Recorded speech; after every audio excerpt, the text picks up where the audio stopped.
don't have any unwanted noises and distractions. And whatnot. And we shall stay on the face reason. Our Father which art in heaven. Our Father which art in heaven. Hallowed be thy name. Hallowed be thy name. Thy kingdom come. Thy kingdom come. Thy will be done in earth. Thy will be done in earth. As it is in heaven. As it is in heaven. Give us this day our daily bread. Give us this day our daily bread. And forgive us our debt. And forgive us our debts. As we forgive our debtors. As we forgive our debtors. And lead us not into temptation. And lead us not into temptation. But deliver us from evil. But deliver us from evil. For thine is the kingdom. For thine is the kingdom. And the power. And the power. And the glory. And the glory. Forever. Forever. Praise the Lord. Praise the Lord. For he is good. For he is good. For his mercy endureth forever. For his mercy endures forever. Praise the Lord God of Israel. Praise the Lord God of Israel. For he is good. For he is good. For his mercy endureth forever. For his mercy endures forever. Lord of lords. Lord of lords. King of kings. King of kings. The mighty one of Jacob. The mighty one of Jacob. And there is no other. And there is no other. In Jesus' mighty name we pray. In Jesus' mighty name we pray. Amen. Amen. Today's scripture reading comes from Psalms 37, verses 1 through 11. Fret not thyself because of evildoers, neither be thou envious against the workers of iniquity. For they shall soon be cut down like the grass, and wither as the green herb. Trust in the Lord, and do good. So shalt thou dwell in the land, and verily thou shalt be fed.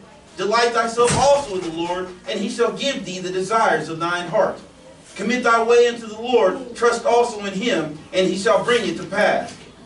And he shall bring forth thy righteousness as the light, and thy judgment as the noonday. Rest in the Lord, and wait patiently for him. Fret not thyself because of him who prospereth in his way, because of the man who bringeth wicked devices to pass. Cease from anger, and forsake wrath. Fret not thyself in any wise to do evil, for evildoers shall be cut off. But those that wait upon the Lord, they shall inherit the earth. For yet a little while, and the wicked shall not be. Yea, thou shalt diligently consider his place, and it shall not be. But the meek shall inherit the earth, and shall delight themselves in abundance of peace. May the Lord add a blessing to the reading, hearing, and doing of his word. In Jesus' mighty name we pray. Amen. Amen. All right. Praise the Most High God of Abraham, Isaac, and Jacob. Peace to everybody that's here. Peace to everybody that is on Facebook. Facebook, right? Yeah. Let's see. First, I'm going to go through the Sabbath disclaimer because that's what I normally do.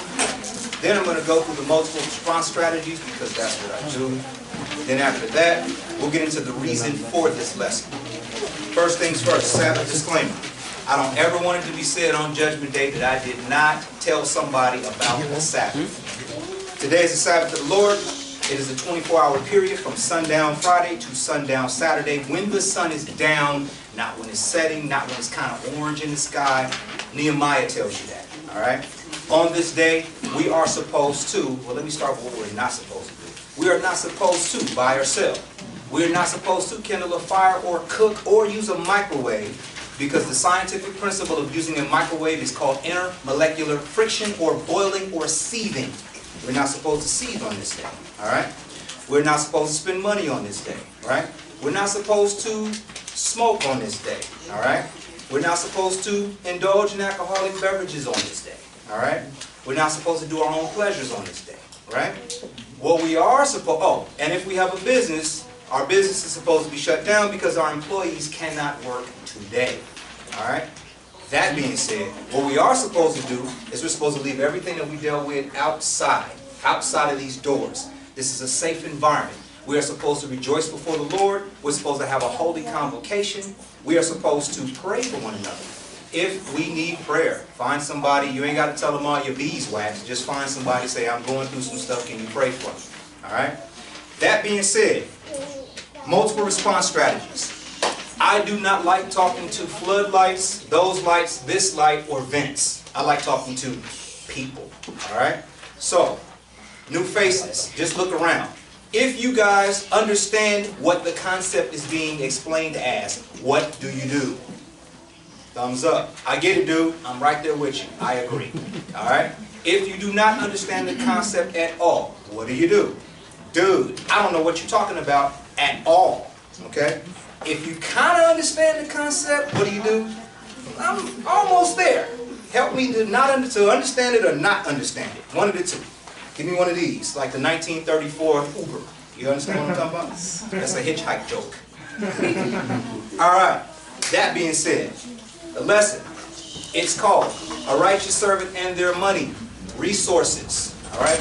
Too many times in Israel, we have been conditioned, and I'm going to just go ahead and say it, I'm not going to sugarcoat it. We have been conditioned to think that resources or having our needs met, there's something wrong with that. And there's nothing wrong with having our needs, our financial needs met. All right? We can't think that. Literally, we are a historically disenfranchised people, and a historically disenfranchised people needs resources. We need resources for our lives, for our families, to help our immediate family and our extended family, and we need to be able to help our people. Okay? That being said, this lesson is about mindset and perspective regarding having your basic financial needs met. This is a stepping stone. This is not a how-to. A how-to I'm working on for another lesson called The Curses from a Financial Perspective. Now, let me scare you guys right now. Give me the new reality of old age in America handout, sir. This is the new reality of old age in America. Okay? Go ahead, my brother. People are living longer, more expensive lives, often without much of a safety net. As a result, record numbers of Americans older than 65 are working, now nearly 1 in 5.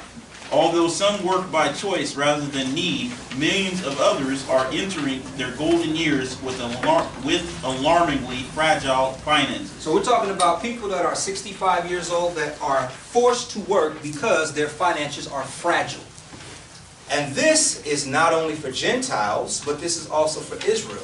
Of course, we're historically disenfranchised. What I want you guys to understand is Gentiles are approaching their older age without enough resources. So what about us? This is what this lesson is for. I'm sounding the alarm in our community. Continue, sir. Richard Deaver has swabbed the campground shower stalls and emptied 20 garbage cans, and now he climbs slowly onto a John Deere mower to cut a couple acres of grass. I'm going to work until I die, if I can, because I need the money. He said he's going to work until he dies because he needs the money. Go ahead, sir. Said Deaver, 74, who drove 1,400 miles. Wait, how many miles? 1,400 miles to this main campground from his home in Indiana to take a temporary job that pays $10 an hour. Stop. This guy, 74 years old, drove 1,400 miles to have a job that is seasonal and pays $10 an hour because he needs the money. This is a Gentile, okay? What about us? All right? Go ahead, sir. People are living longer, more expensive lives, often without much of a safety net. As a result, record numbers of Americans older than 65 are working. Now nearly 1 in 5. The proportion has risen steadily over the past decade and at a far faster rate than any other age group. Go ahead. Today, 9 million senior citizens How many? work. 9 million. Come on. Senior citizens work, compared with 4 million in 2000. We're talking 9 million senior citizens that have to work because they need the money. Go ahead, sir. While some work by choice rather than need, millions of others are entering their golden years with alarmingly fragile finances. Fundamental changes in the U.S. retirement system have shifted responsibility for saving from the employer to the worker, exacerbating the nation's rich-poor divide. 2 recent recessions have devastated personal savings. And at a time when 10,000 baby boomers are turning 65 every day, Social Security benefits have lost about 1/3 of their purchasing power since 2000. We're talking inflation. That is why Social Security's purchasing power has declined. There's this thing called inflation. All right? It means your dollar today is worth less next week and next year. All right? That's why when people calculate certain things, they calculate the present value and the future value of money. All right? I'm sounding the alarm. All right? Go ahead, my brother. There is no part of the country where the majority of middle-class older workers have adequate retirement savings to maintain their standard of living in their retirement, said Teresa Ghilarducci, a labor economist who specializes in retirement security. People are coming into retirement with a lot more anxiety and a lot less building power. As a result, many older workers are hitting the road as work campers, also called work ampers. Those who shed costly lifestyles, purchase RVs, and travel the nation picking up seasonal jobs that typically offer hourly wages and few or no benefits. Hourly wages or no benefits, few or no benefits. This is what we're talking about. This is happening right now. This is happening right in the now. Go ahead, sir. This job is a blessing. The Devers first hit the road in their 33-foot American Star RV when Janine turned 65. Since then, they have worked jobs in Wyoming, Pennsylvania, and now Maine. In addition to their $10 an hour paycheck, the couple receives $22,000 a year from Social Security, an amount that has barely budged while health care and other costs have soared. If we didn't work, our money would run out real quick, Stop. Rita said. Read that again. If we didn't work, our money would run out real quick. Come on. They raised 2 children and lived well enough, but never had much extra cash to put away. It's called the middle class dream. The American middle class dream. It's a whole different trip right now, y'all. That's when they had pensions. There are no pensions. Pensions are almost non-existent. Go ahead, sir. After a lifetime of working, they have a small mobile home in Indiana, a couple of modest life insurance policies, and $5,000 in savings. Come on. The Devers are better off than many Americans. Stop. Let that one soak in. These people who drive 1,400 miles to take a $10 an hour job with no benefits are better than a lot of other Gentile Americans. I'm sounding the alarm. Go ahead, sir. 1 in 5 have no savings, and millions retire with nothing in the bank. Nearly 30% of households headed by someone 55 or older have neither a pension nor any retirement savings. Please read that again, sir. The Devers are better off than many Americans. The part about Nearly 30% of households headed by someone 55 or older have neither a pension nor any retirement savings. Stop. Let that one soak in for a second. Go ahead, sir. By someone 55 or older, neither a pension nor any retirement savings, according to a 2015 report from the U.S. Government Accountability Office. 2 times. No, go ahead. Never mind. Go ahead. Ted, I got you. Ted Bennett, a retirement consultant who is credited with creating the modern 401k called those. So this is the guy that created the 401k that actually replaced the pension, and this is his opinion on the thing, the 401k that he created. Go ahead, sir. He called those fees outrageous. Many people, especially those who need the money the most, don't even know they are paying them, he said. Compared with the old system of company pensions, the new retirement system does not serve the average American well, said Ghilarducci, the labor economist who teaches at the New School in New York. Go ahead. It's as if we moved from a system where everybody went to the dentist to a system where everybody now pulls their own teeth, she said. That is what the reality is right now in America for people that are 65 plus. All right? I am sounding the alarm because in Israel, we are on the bottom, right? According to what we can read. So I seriously think we need to seriously take our finances and acquisition of resources a little bit more serious. Stop trying to villainize it. Stop trying to be sold like it's something that we don't need. We're not going to pretend like we do not need resources. Not on my watch, at least. Anybody else, they can sell you that, but I'm not going to say that. I'm going to give you the real. Now, here is why we, as a people, Israel, need resources and should have resources. This lesson is to not give you some old spiel like you're going to get whatever you want from God. This ain't that spiel, all right? This spiel is, check this out. Realize what you need and keep the law, statutes, and judgments and fix your financial situation. That's what this lesson is, all right? Now, let's go to the law. Let's see what the perspective is concerning resources is according to what we can read. Let's go to Deuteronomy 28. I'm going to show you guys something. Because The way you recognize Israel is the curses, right? We all know that, right? But it's like we're omitting the fact that there's this thing called the blessings. The blessings and the curses is on the table, all right? We as a nation fall under the curses, but I'm here to let you know, if you think the blessings are off the table, then you're not dealing in reality, all right? God is the same, right? Okay. Deuteronomy 28. Let's see something. Verse 1, sir. Go ahead. And it shall come to pass, if thou shalt hearken diligently unto the voice of the Lord thy God, to observe and to do all his commandments, which I command thee this day, that the Lord thy God will set thee on high above all nations of the earth. Is this off the table still? No. Is this off the table? No. Has this completely been removed, thrown behind a gate that's made out of steel, 3/16 steel that we can't get to? No. Let me show you guys something. Let's rewind. Let's go back to when the children of Israel was about to go into the land. And let's picture this. We got 6 tribes on one mountain, 6 tribes on another mountain, and they're screaming blessings and curses over the people as the people, us, our forefathers, go into the land, the promised land. Let's go back to Deuteronomy 27, and let's read 11 through 13. This is before the curses and the blessings. This is us walking underneath these, getting blessings and curses that are predicated upon the law, basically spoken over us. I guess that's kind of the best way to phrase that. Deuteronomy 27. This is the mountaintop preview right here. Now remember, all of this happened sequentially. This isn't like this happened and then like 2 or 3 or 15 or 30 years later Deuteronomy 28 happened. It's like, no, this happened, then Deuteronomy 28, then Deuteronomy 29, then Deuteronomy 30. All of this is sequential. This is all sequential. I want you guys to get that. All right? Deuteronomy 27, let's go 11 through 13. Go ahead, my brother.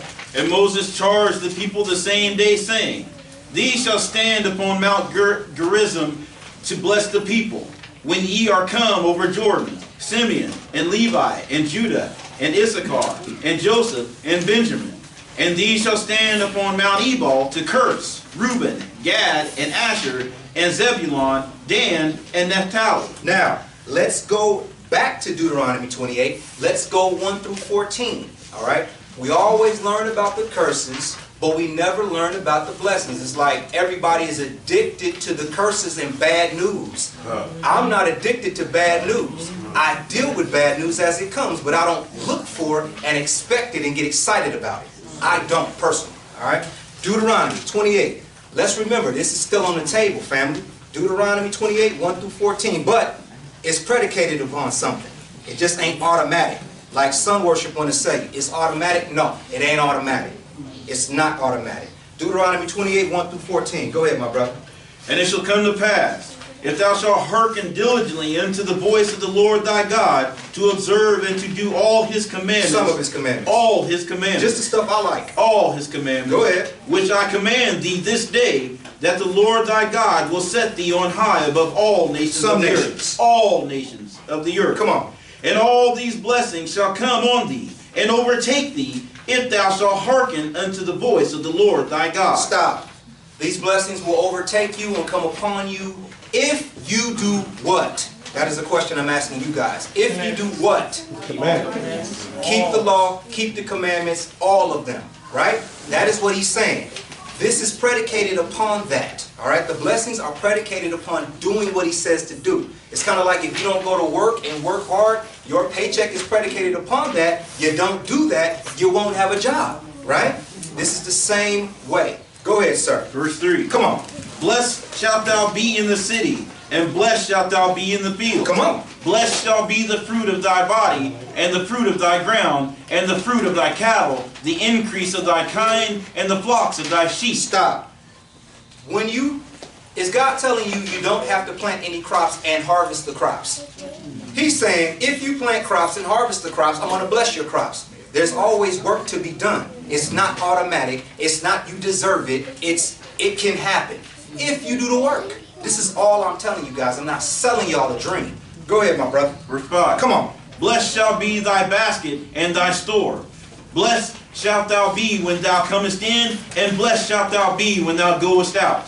The Lord shall cause thine enemies that rise up against thee to be smitten before thy face. They shall come out against thee one way, and flee before thee 7 ways. We know this didn't happen in slavery times, did it? Nope.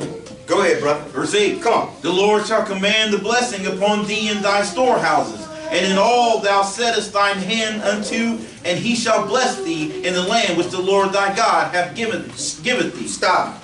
He said, I got you in everything you do. Not some of what you do, all of what you do. But what do you got to do? First, keep the law, statutes, and judgment, and put the work in. It ain't going to just knock on your door, and it ain't going to be like that. Trust me when I tell you, it's hard work. Go ahead, my brother. Verse 9. Come on. The Lord shall establish thee a holy people unto himself, as he hath sworn unto thee, if thou shalt keep the commandments of the Lord thy God, and walk in his ways. Please read 9 again, sir. The Lord shall establish thee a holy people unto himself. Stop. This is why he's putting these blessings on the table. Because God's people are supposed to be caretakers of the planet. Literally.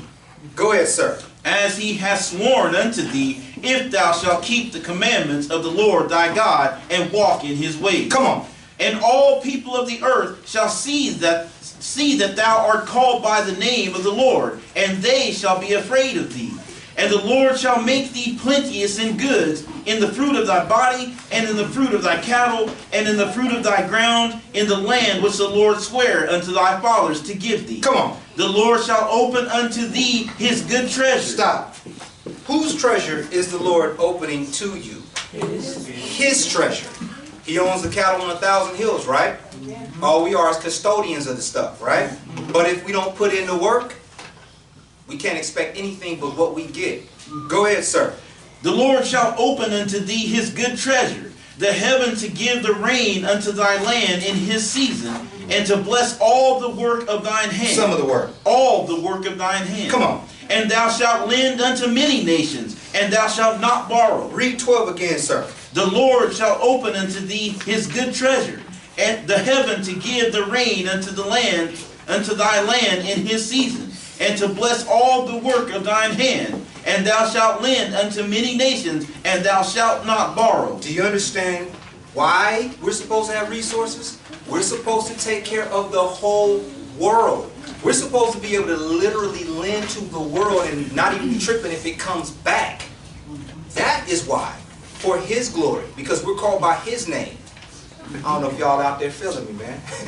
Go ahead, my brother. 13. Come on. And the Lord shall make thee the head, and not the tail, and thou shalt be above only. Stop. Above only was on the table. Above only. All the resources on the planet and above only, and people fearing you because they know you're called by God's name, was on the table. My question is it still on the table or is it not on the table? Still on the table. Please read, sir.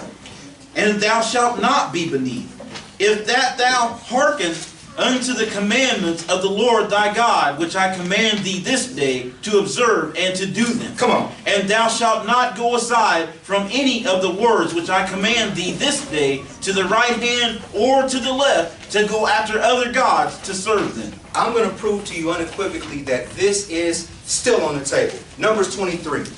Let's let the book prove to you that this is on the table.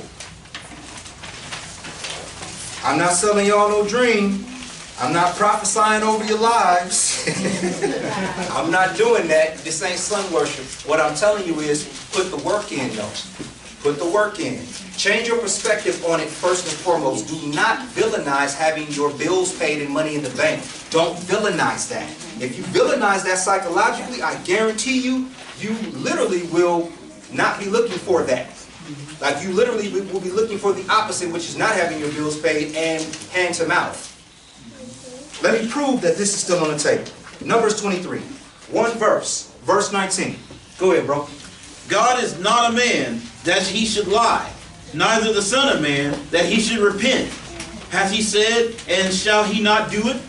Or hath he spoken, and shall he not make it good? That's all I'm saying.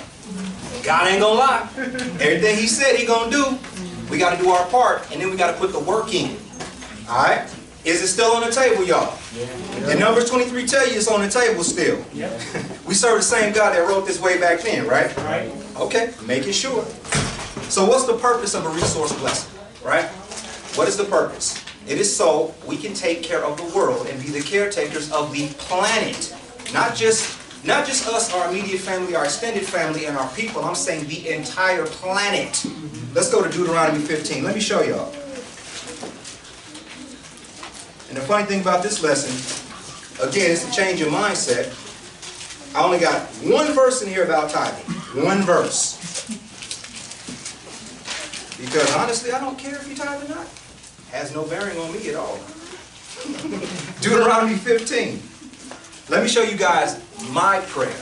This is the prayer that I prayed to God for 3 or 4 years. I want to say 3 years. First, I prayed for him to pity me, have pity on his servant. Then I prayed this prayer for 3 years straight.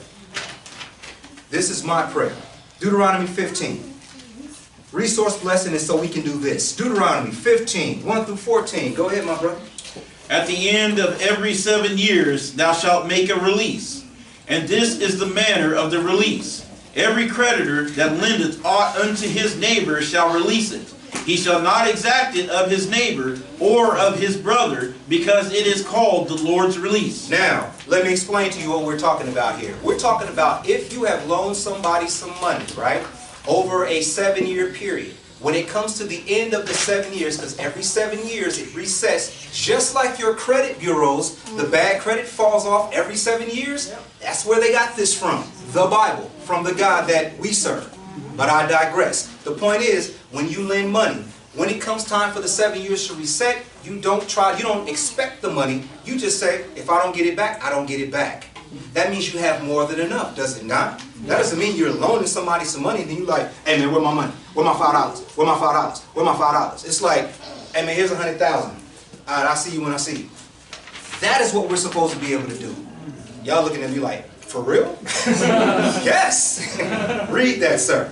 Verse 3. Yes, sir. Of a foreigner thou mayest exact it again, but that which is thine with thy brother, thine hand shall release. So when it says we're lending to the nations, we can expect to get repaid from the nations because that is what the book says. But when it comes to us among each other, if I lend something to somebody and they don't get it back to me, fine. After 7 years, I don't even think about it anyway. This is where we're supposed to be. We're supposed to be at this point, literally, as a people. Y'all ain't hearing me. Go ahead, my brother. 4, come on. Save, save when there shall be no poor among you. For the Lord shall greatly bless thee in the land which the Lord thy God giveth thee for an inheritance to possess it. Come on. Only if thou carefully hearken unto the voice of the Lord thy God, to observe to do all these commandments. Some of those commandments. All these commandments. Just 1 through 4. All these commandments. Well, see, sometimes I want to cover my neighbor's stuff, so I'll do 9, but sometimes I'll do 9, not all the time. All these commandments. All right, go ahead. Which I command thee this day. Come on. For the Lord thy God blesseth thee as he promised thee. As he did what? As he promised thee. Come on. And thou shalt lend unto many nations, but thou shalt not borrow. And thou shalt reign over many nations, but they shall not reign over thee. So in other words, at them payday spots, them payday loan spots, we supposed to be up in there. Not the Mexicans, not the Chinese people, we supposed to be up in there. And when we go up in there to get a payday loan, it's supposed to be like, all right, man, I'll see you in 7 years. That's what's supposed to be popping. All right? Yeah, that would hit home just a little bit. Right on. Go ahead, my brother. Verse 7. Come on. If there be among you a poor man of one of thy brethren within any of thy gates in thy land which the Lord thy God giveth thee, come on, thou shalt not harden thy heart, nor shut thine hand from thy poor brother. Stop. This is my prayer. This is what I prayed 3 years, going on 4 years straight. When I ain't had no job, when I was at my lowest, I just prayed this. I prayed for pity first, and then I prayed that I'd be able to do this. And the Lord has given me some resources to be able to do this. Matter of fact, I call it like we throw footballs around class. Like if I know a bro needs some bread, it's like throw a football to him and I ain't tripping on it. And then if somebody knows I need bread, they throw a football to me. That's how it goes. That's just how we do that. Go ahead, my brother. Verse 8. Come on. But thou shalt open thine hand wide unto him. Wide. Small. Wide. Come on.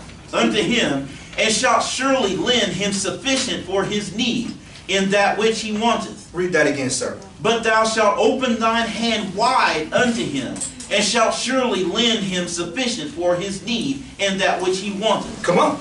Beware that there be not a thought in thy wicked heart, saying, the 7th year, the year of release is at hand, and thine eye be evil against thy brother, poor brother, and thou givest him not, and he cry unto the Lord against thee, and it be a sin unto thee. Did you just read what we just read? He said, if the year release is cracking and your bro needs some bread, and you like, man, I know the year release is like 2 weeks away, and if I hit this bread to him in 2 weeks, I ain't gonna get it back. Don't think like that. Shoot the bread to him, sufficient for his need. My point is this: if we barely have enough for our own resources, we can't do this. That's why I'm telling you, let's not villainize resources. We're supposed to be able to do this. This is a commandment. This is a law, ain't it? Yeah. Book of Moses? Yeah. First 5 books? Yeah. Deuteronomy, right? Yeah. Just making sure. Go ahead, my brother. Verse 10. Come on. Thou shalt surely give him, and thine heart shall not be grieved when thou givest unto him, because that for this thing the Lord thy God shall bless thee in all thy works. Some of your works. All thy works. And in all that thou puttest thine hand to thine hand unto. That even got him for a second. Bless you in all your works and all you put your hands to. Does that not sound appealing? Just a little bit appealing. Because conversely, what is the opposite of that? You're not going to get blessed in everything you do, and everything's going to suck all the time. Which sounds better? I'm trying to get a response from y'all. Y'all like, man, I just want to hear about bad stuff. This ain't the class for y'all. Go ahead, my brother. Verse 11. I'm trying to help these people, man. I'm trying to help myself, man. I'm trying to get my mind right. Come on, man. Verse 11. Come on, brother. For the poor shall never cease out of the land. Therefore I command thee, saying, Thou shalt open thine hand wide unto thy brother, to thy poor, and to thy needy in thy land. My prayer to the Lord was, Lord God of Israel, amongst my others. It's kind of like I have this prayer framework, and then I kind of insert these things in the framework.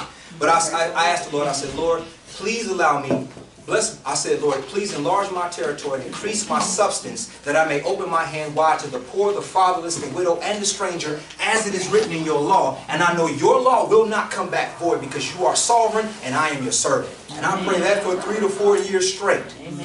Y'all ain't hearing me. Go ahead, brother. Verse 12, please. And if thy brother, a Hebrew man or a Hebrew woman, be sold unto thee, and serve thee 6 years, then in the 7th year thou shalt let him go free from thee. I want y'all to watch this. We're supposed to have it cracking so good that literally, if somebody becomes an indentured servant that has worked for us, and they worked for us for 7 years, then the year of release comes, we're commanded to do this. Go ahead, sir. 13. Come on. And when thou sendest him out free from thee, thou shalt not let him go away empty. Come on. Thou shalt furnish him liberally out of thy flock, and out of thy floor, and out of thy winepress, of that there wherewith the Lord thy God hath blessed thee, thou shalt give unto him. What does liberally mean? Freely. Freely. In other words, hey man, check it out. Here's some bushels. And wait, you know what? Hold on. Let me go look at this sheep real quick. Let me get these sheep real quick. Oh, you know, we got some cattle too. Let me get this cattle for you, man. Matter of fact, hey, I got some wine presses too. Let me get this wine for you real quick. When they leave out, they're supposed to be like, thank you. That is what we're commanded to do. Now let me show you a liberal soul. A liberal soul. Let's go to Proverbs 11. We're supposed to help ourselves, our immediate family, our people, and literally the world, man. This is what Israel's job is to do. We chosen to do what? Teach people how to love God and follow God, and we're also chosen to literally bless the planet. Literally.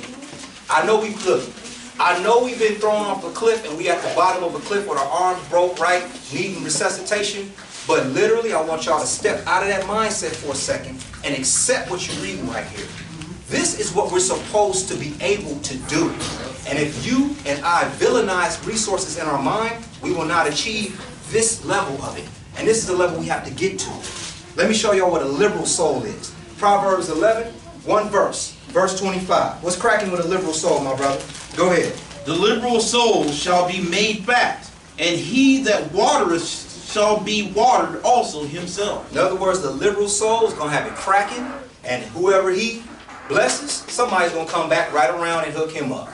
I done seen it. That's why I was able to throw footballs. Like when my old man died and I got my little insurance money from my old man, I hit a couple of people off because I had it to do. You know what I'm saying? And wasn't even expecting it back. And then when I needed it, a brother came and hit me with a football out of the clear blue. I was like, Thanks. And I'm telling you, this is true. This is real talk, y'all.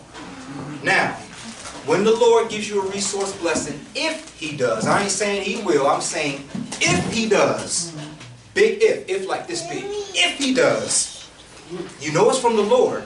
You know that job is from the Lord because there's no sorrow added to it. Let me prove that. Proverbs 10. This is how you know when a blessing is from the Lord. You know the job is from the Lord when they want you to work on the Sabbath, and all of a sudden they flip and they don't even care if you work on the Sabbath. Matter of fact, they like, you ain't got to work on the Sabbath. Right? That's when the blessing is from the Lord. I don't know if y'all hearing me on that one. Proverbs 10, we're going 20 through 22. Let me show y'all this real. Let me show you something. Fire Marshal Bill staff. Go ahead, my brother. The tongue of the just is as choice silver.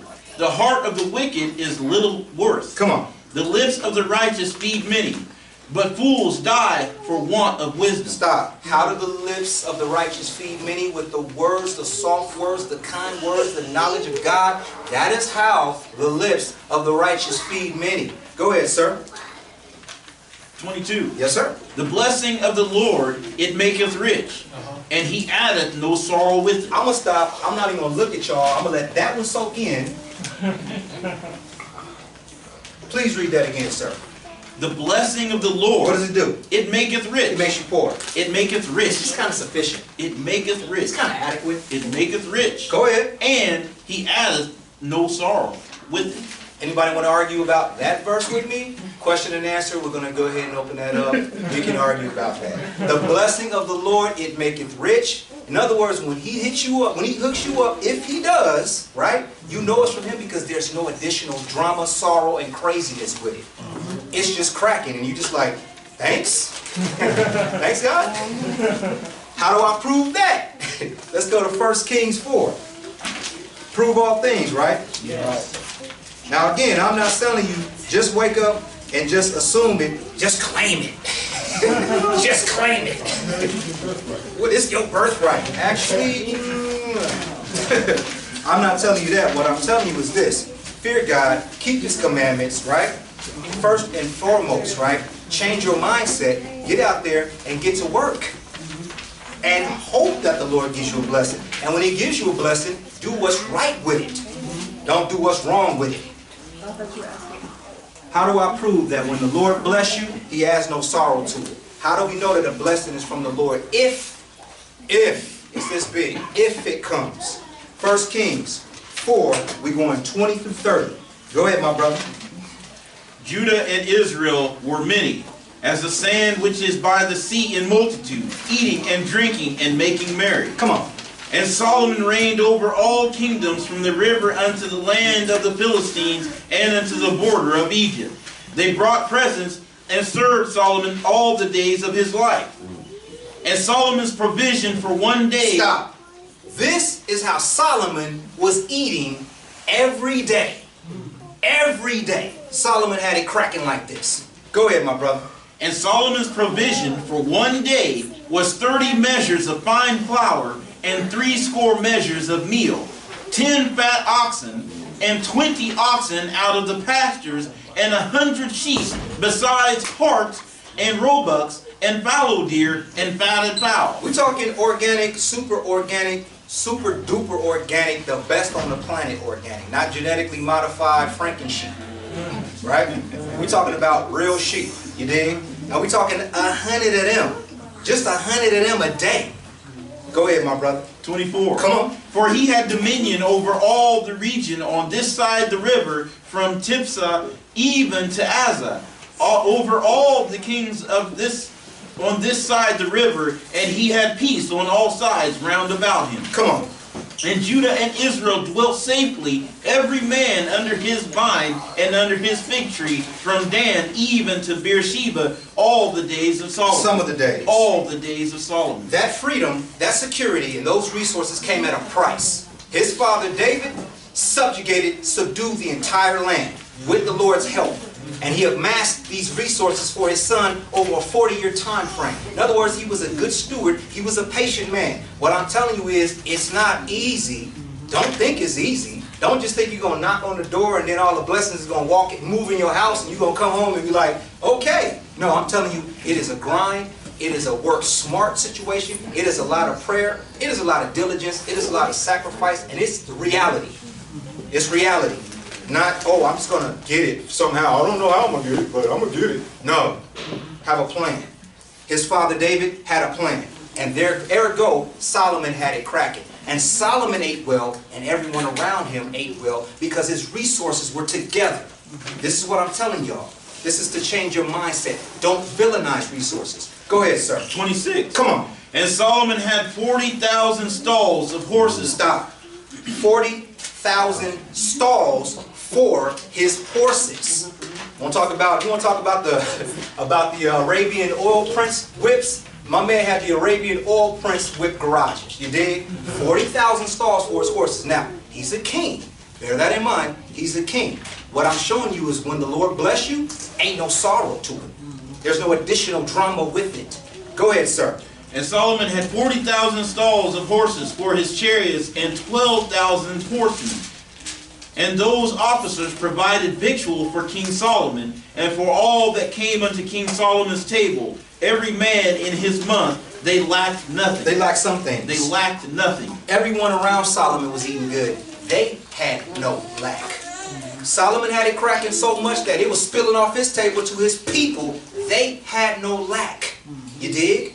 So if our resources are straight individually, then our family's resources will be straight individually, then our extended family's resources, and then our people. This is what I'm trying to get us, because we got to get to this point right here. All this other stuff that we tripping on and fighting about, and letter J's and fringes and all this other stuff, when you go to get that mortgage, they're not asking you what you're wearing, where your fringes is at. They ain't asking that. Are they asking that? No. Okay, I didn't think so. When you go to the grocery store, do they care if your name is sold this long or if it's a regular name? Right. They don't care. Right. They like, can you pay your bills and get out of my face, please? This is what I'm trying to tell y'all. Us in Israel, we tripping on the wrong stuff. We tripping on the wrong stuff. We need to trip on this holiness, and we need to stop villainizing this foolishness. Go ahead, my brother. 28. Yes, sir. Barley also and straw for the horses and dromedaries brought they unto the place where the officers were, every man according to his charge. In other words, they worked and they ate as a result of their work. They wasn't eating for free. They put in work. Go ahead, my brother. 29. Come on. And God gave Solomon wisdom and understanding exceeding much, and largeness of heart, even as the sand that is on the seashore. Now, this is another component. Wisdom and understanding on how to allocate your resources. How to acquire. This is a component. Verse 30, sir. And Solomon's wisdom excelled the wisdom of all the children of the east country and all the wisdom of Egypt. Now, did we read anywhere where it was all bad and it was a nightmare and people was trying to kill Solomon all the time? No. We read that it was cracking. He had it popping, right? When the Lord blesses you, He addeth no sorrow to it. Now, money can protect you sometimes, but it can't save you. I'm not telling you money can save you. All right? Only wisdom and knowledge from God can save you. But money is a tool and it's a resource. That is all it is. Get your mind wrapped around that part. Matter of fact, let me prove it. Ecclesiastes 7. Y'all with me so far? Yeah. Is this obtuse or is this weird or is it strange? Good. This might be psychologically uncomfortable for some people, but guess what? That's like working out. When you work out, it don't feel good all the time, right? It gotta hurt. Ecclesiastes 7. Ecclesiastes 7. Money can protect you sometimes, right? But only wisdom and knowledge of God can save you. Primarily, that's the function that we're looking for. Ecclesiastes 7, 1 verse 12. Go ahead, my brother. For wisdom is a defense, and money is a defense. But the excellency of knowledge is that wisdom giveth life to them that have it. Money's a defense. Book says it. Let's not argue with that. But what does it say that's more important than money? Wisdom. It gives life to them. Having wisdom in all things, not just the book, but having wisdom in acquisition, wisdom on how to utilize your resources, wisdom with your time. Why are you giving mental and psychological time to things that are not giving you anything in return? Why are you spending your time looking at a program that is not teaching you anything, that is not helping you? Why do we do that? Well, because literally they have people that are in laboratories figuring out how to get us to do that. Let's go to 2 Chronicles. Speaking of wisdom, look at your life as an investment. Everything that you do either adds to it or takes from it. It's kind of zero sum. We storing up treasures in heaven, no question. That's what we're supposed to do. But I'm here to tell y'all, resources. There's nothing wrong with the acquisition of resources. All it is a tool. It won't save you, but it's necessary. 2 Chronicles 1. Let me show y'all some wisdom real quick.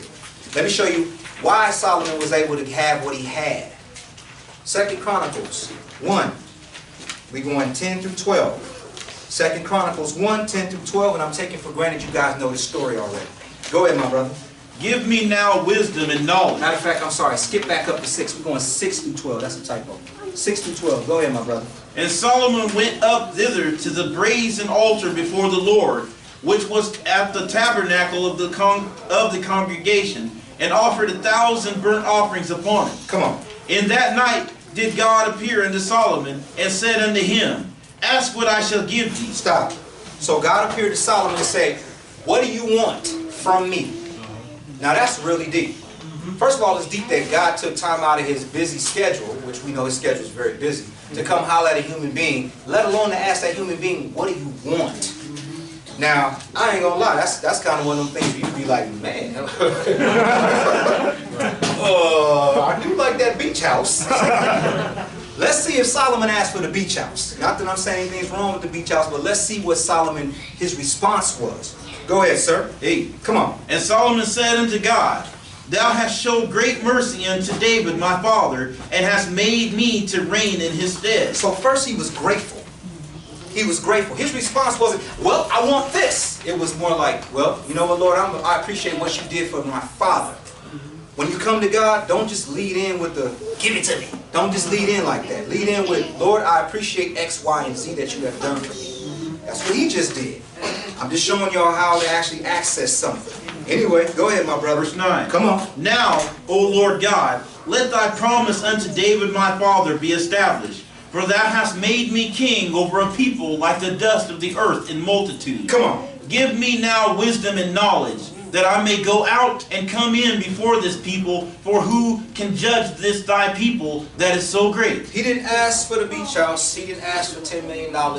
He didn't ask for whatever. What did he ask for, family? Wisdom and knowledge. Wisdom and knowledge. That is what you need to add. That's what we all need to be asking the Lord for on a consistent basis. Because I'm here to tell you, out there in them streets, there is no wisdom and knowledge. Wisdom isn't even found in the land of the living, according to the Bible. So if we need if we need information on how to rectify a situation, guess what we need to come at to get that help? You did? Go ahead, my brother. 11. Come on. And God said to Solomon, Because this was in thine heart, and thou hast not asked riches, wealth, or honor, nor the life of thine enemies. So you didn't ask for no record deal. This is what I'm going to do for you. Go ahead. Neither yet hast asked long life, but hast asked wisdom and knowledge for thyself, that thou mayest judge my people over whom I have made thee king.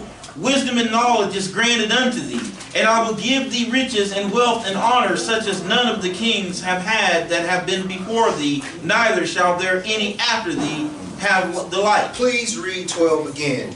Notice what happened, and then notice as a result of the humility of Solomon's heart, his mindset, what happened. Verse 12, sir. Go ahead. Wisdom and knowledge is granted unto thee. So off top, you get it. Wisdom and knowledge, you got it. Largeness of heart, you got it. To be able to solve problems, critical thinking skills, you got it. Like I said in the other lesson, the Lord will fill in the knowledge gap that you have. But you got to go seek that knowledge. I'm here to tell you, if you want to be an engineer, you just ain't going to wake up one morning and know how to actually design a bridge, right? You got to get out there and make it pop, right? That's all I'm saying. But once you get that knowledge, it might be a situation that you're in where you're looking at that bridge and that angel will be like, and you be like, that's the problem. That's how I solve it. What I'm saying is acquire the knowledge and the Lord will bring it to your memory. That's all I'm telling you. Go ahead, sir. Please read that again. Wisdom and knowledge is granted unto thee, And I will give thee riches and wealth and honor, such as none of the kings have had that have been before thee, neither shall there any after thee have the like. So basically, Solomon was going to be known for his wisdom and knowledge off top. And then everything else was a byproduct of that. How do I prove what I'm saying? Let's go to factcheck.com. Let's go to 1 Kings 10. Let's check the facts. I don't want you guys to get the impression that the Lord owes you anything, because actually the Lord owes us, what the Lord owes us is death in reality. Because we were all enemies, right? Right, dead. The Lord owes us dead. But what I am saying is this: prepare yourself. Prepare yourself. That's all I'm saying. Change your mindset and prepare yourself for it. And if the Lord cracks the, I'm talking about, if the Lord opens the door, I'm talking about like a sliver, you'll be able to get that foot up in there, Jack, and push the door right up in there. That's all I'm saying. Prepare for it. And hopefully he'll bring it. But let's check the facts. What was Solomon known for? Was he known for his Maybachs, or was he known for his brain, his mindset? Right. 1 Kings 10, let's go 1 through 25. Go ahead, my brother. And when the queen of Sheba heard of the fame of Solomon concerning the name of the Lord... Stop. Not concerning the Maybach. Not concerning the big giant house on the hill. But the name of the Lord. Off top, he was known for the dude that had the answers when it came to the Lord. That's what we gotta be, y'all. That's what we gotta be. Go ahead, my brother. She came to prove him with hard questions. Easy questions. Hard questions. And brothers, we know when a woman has some hard questions, we know how it is. She will not let up on him. So the Queen of Sheba came to needle him like, what's happening with what I'm hearing? Go ahead, my brother. 2. And she came to Jerusalem with a very great train, with camels that bear spices, and very much gold and precious stones. And when she was come to Solomon, she communed with him of all that was in her heart. Come on. And Solomon told her all her questions. There was not anything he hid from the king, which he told her not. Come on. And when the queen of Sheba had seen all Solomon's wisdom, all Solomon's Maybachs, all Solomon's wisdom, all of his horses, all Solomon's wisdom, his chariots, wisdom, his robes, wisdom, his crowns, wisdom, his diamonds, wisdom, his jewels, wisdom, go ahead, and the house that he had built, come on, and the meat of his table, and the sitting of his servants. Stop. Remember all those deers and all that hunted sheep and all that? So she was there witnessing that. Go ahead, brother. And the attendance of his ministers. She saw his men, his service was cracking. They was at attention, doing their job perfectly. Go ahead. And their apparel. And his service was fly too. Go ahead. And his cupbearer. They was fly too. Go ahead. And his ascent by which he went up unto the house of the Lord, there was no more spirit in her. Solomon had so much swag. His people had so much swag. Even the way he walked up in the house of the Lord was so swagged out that she was just like, oh my goodness.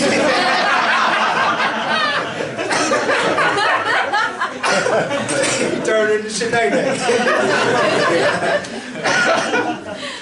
Bear with me and my father. Go ahead, my brother. 6. And she said to the king, it was a true report that I heard in mine own land of thy acts and of thy wisdom. And again, back to his wisdom. Again, back to his wisdom. She observed all the material possessions, but she keeps talking about his wisdom. Go ahead, my brother. 7. Howbeit I believed not the words, until I came, and mine eyes had seen it. And behold, the half was not told me. Thy wisdom and prosperity exceeded the fame which I heard. Come on. Happy are thy men, happy are these thy servants, which stand continually before thee, and that hear thy wisdom. Stop. Happy are your servants that get to hear the wisdom from God from you on a daily basis. That's what she's talking about, y'all. Go ahead, my brother. Blessed be the Lord thy God, which delighted in thee to set thee on the throne of Israel, because the Lord loved Israel forever. Not forever. Forever. For a short period. Forever. Forever. He loves us forever. Forever. Go ahead, bro. Therefore made he thee king to do judgment and justice. That's why you get in that position. To do what's right. Not to act a fool. Go ahead, my brother. 10. Come on. And she gave the king 120 talents of gold. Stop. She broke him off. She came there to get her questions answered, to check his facts and then peeled him off, because that's what you do to kings, right? When you're in the presence of a king, you pay homage to him, right? But my point is, he didn't even need it and he still got broke off. Y'all ain't hearing me on the blessing. Overtake you. Y'all feel me?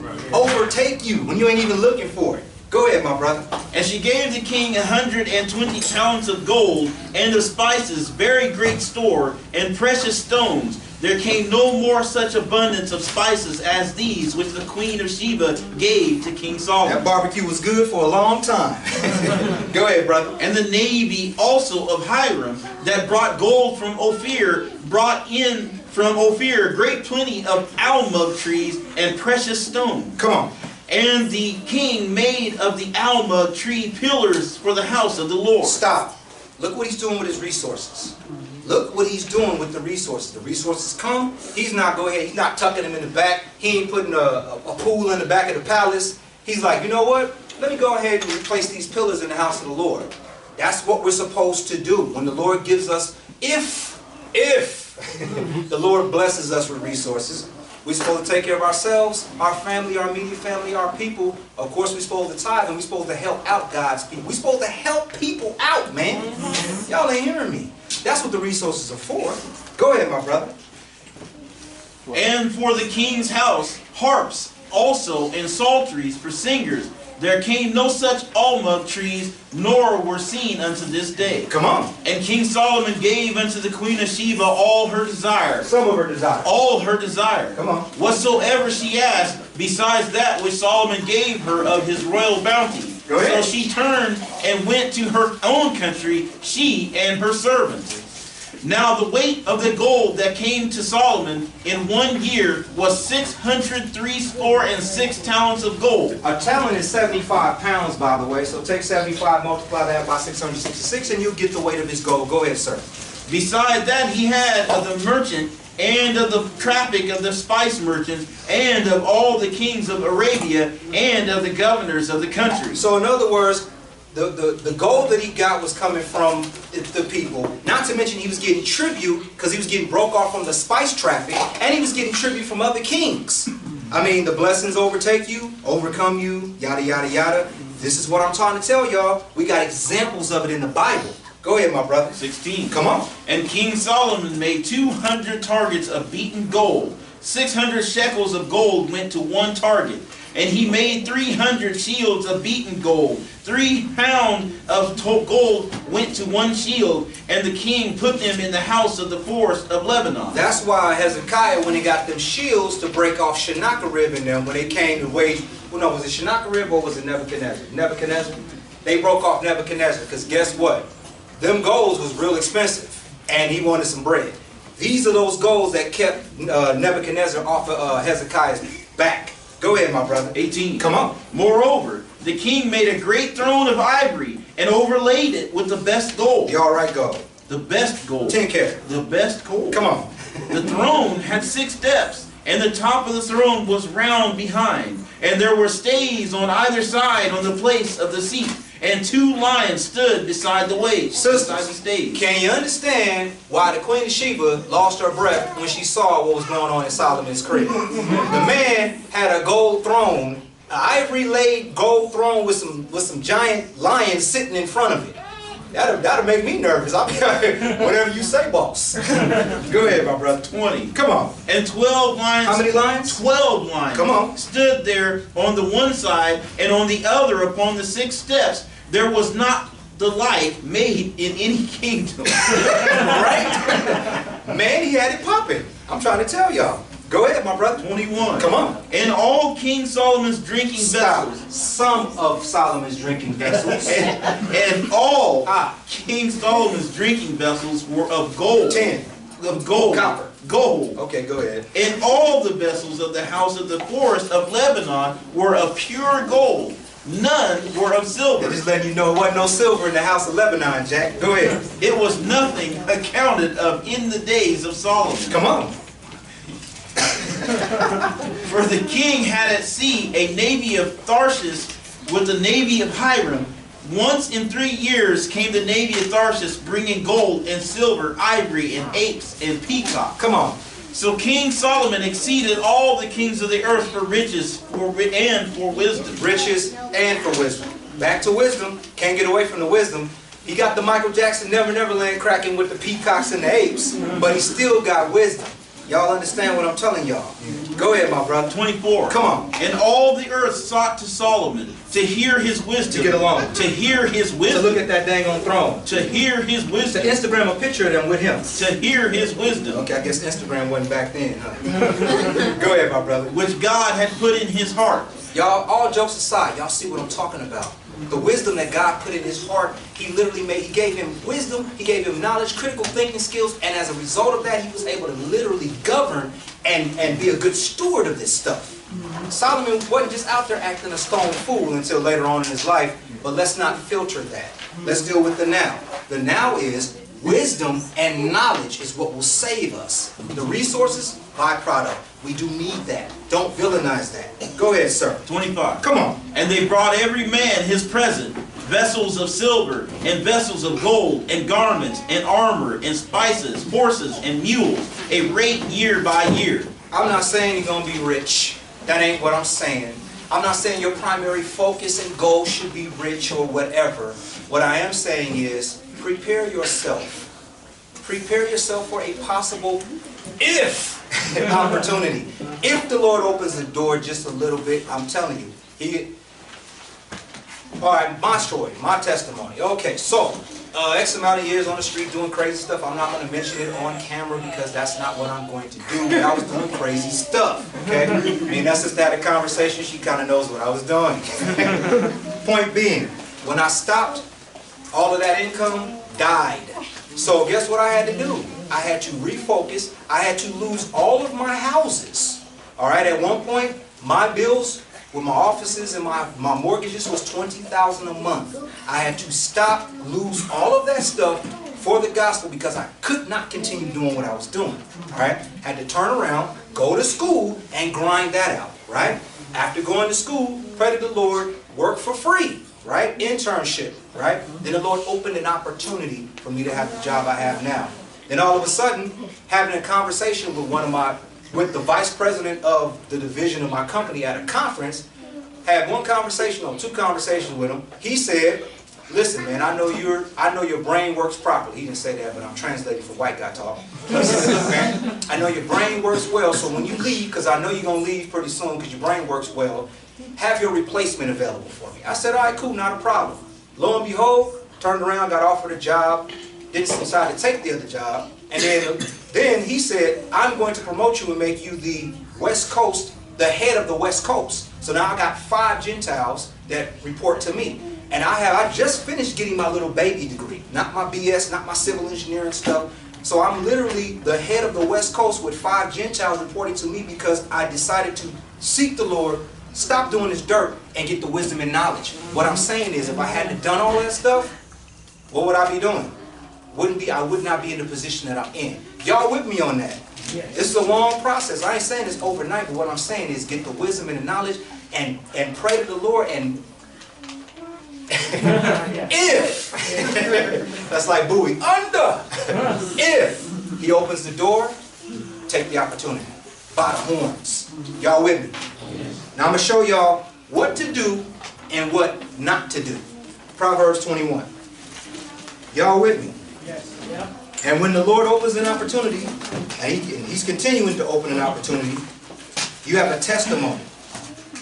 My testimony is that. And I would be remiss to not share my testimony. And I bet you can go ask this brother about his testimony, the struggle that he had, and the Lord opened doors for him. To the point where he don't got to work on the Sabbath anymore. I probably shouldn't be saying that on camera. Because hey, Israel, what you mean you ain't got to work on Saturdays no more? But my point is, he does it so you have a testimony. And don't hide your testimony. Be 100 with it. So, because it will help other people. Because we're supposed to help other people. Proverbs 21, 5 through 6. What to do, what not to do. Is the Lord telling you to get intoxicated, sit on the couch, play Xbox all day, and pray? I pray for a job, but you gonna play this Xbox though. Let's see if that's what He's telling you to do. Proverbs 21, let's go 5 through 6. Go ahead, my brother. The thoughts of the diligent tend only to plenteousness, but of every one that is hasty only to want. So if you're trying to do quick, get rich quick, there we go. Get rich quick, it ain't cracking. Alright? It's diligently. Like you have to build, you have to be patient, you have to be focused. Right? Go ahead though, brother. Check this out. The getting of treasure by a lying tongue is a vanity tossed to and fro of them that seek death. Improving our situation through working, saving, and investing is certainly encouraged. I'm going to say it again. The Lord is advocating us improving our situation through work, right? Through saving, through investing. He advocates it. I'm going to prove it to y'all. Y'all can argue with me at question and answer all day, but you're going to be arguing the counterpoint to working, just so you know. Let's go to Proverbs 20. 2 verses. Let's see if the Lord is telling you to hang out with the homies all day, or get out and get something, like the outcast said. He did. Let's see what he's telling you to do. Proverbs 20. We're going verse 4, and then we're going to skip to verse 13. Let's see what the Lord is telling you, all of us, to do. Proverbs 20, 1 verse. Go ahead, bro. The sluggard will not plow by reason of the cold. Therefore shall he beg and harvest and have nothing. You're going to have something. And have nothing. Okay, now, so what did that say? A sluggard will not plow because of an excuse. Oh, it's too cold. Oh, it's too cold. I ain't going to go out there. I'll plow tomorrow. I'll plow next week. I'll plow a month from now. Well, in the harvest time, guess what he's going to be doing? He's going to be hungry, and he's going to be out there begging. And then he might mess around and fall into being an indentured servant. You dig? But let's see what the Lord has to say about that. Skip down to verse 13. Go ahead, sir. Love not sleep, lest thou come to poverty. Open thine eyes, and thou shalt be satisfied with bread. Look, whatever plan you got, be out there working your plan. Don't just be sitting up in the crib like, I got this great plan, man. When it go down, it's going to go down. Then 15 years later, man, it's going to go down one day. Yeah, it should have been and went down, Jack. Love not sleep lest you come to poverty. The Lord is not telling you, oh, I'm just going to automatically give it to you. Noah had to build the boat, right? Noah had to cut down the trees to build the boat, right? Noah had to cut down the trees and get the slime to slime the boat, right? Noah had to cut down the trees, get the slime the boat, and grow the food, right? And take care of his kids, because his kids was just born when everything was going down, right? Y'all see what I'm saying? Y'all don't see what I'm saying. I see. Work. Work. Now, let me show you why we need resources. Go to the self-actualization definition, sir. Maslow's hierarchy of needs. Now, everybody, I want you guys to pull out your diagrams. Okay, I'm gonna use the German professor voice. Your diagrams. You use these to understand exactly what we are talking about. This is called Maslow's hierarchy of needs. This is why we need resources. This is why we need resources. Maslow's hierarchy of needs. Now, everybody take a gander while he reads. Go ahead, sir. One of Maslow's lasting and most significant contributions to psychology is what he calls the hierarchy of needs. Hierarchy of needs. Take a look at your diagrams. Your diagrams. Go ahead, sir. In his quest to understand human motivation and the pursuit of happiness. Pursuit of what? Happiness. Sadness. Happiness. Go ahead. He formulated a list of basic human needs that had to be fulfilled for maximum psychological health. So, in order for you to have maximum psychological health, in other words, so those cognitive biases don't tear your brain apart, this is what you have to have in order for you to feel psychologically fit enough to deal with life. Are y'all with me on that? Yeah. Go ahead, sir. Through his interviews and studies, he came to categorize a hierarchical list of needs that need be fulfilled for increasing life satisfaction. Come on. Psychological needs. Come on. The psychological needs, such as breathing, food, drink, sleep. Sorry, physiological needs. Physiological. So this is at a base. This is base. In other words, every human being needs to have these needs met. Every human being, I don't care if you're a Gentile, I don't care if you're Israel, I don't care what you are, you need these basic needs. At the bottom of your diagram, you need air, food, drink, you need shelter, you need warmth, you need other stuff, and you need sleep. There are children around. But the point is, everyone needs this stuff. Point blank period. This is the basics of it. In other words, you need a place to live. You need to have food in the refrigerator. And in order for you to get food in the refrigerator, you have to have a job or some sort of income or a business to facilitate those needs. If you don't have these, if you're trying to figure out where you're going to live, if you're trying to figure out how you're going to pay your bills, how you're going to eat, psychologically, it messes with you. It causes those cognitive distortions to exacerbate your existence. Y'all with me on that? Yeah. Some of y'all with me on that. Okay, go ahead, sir.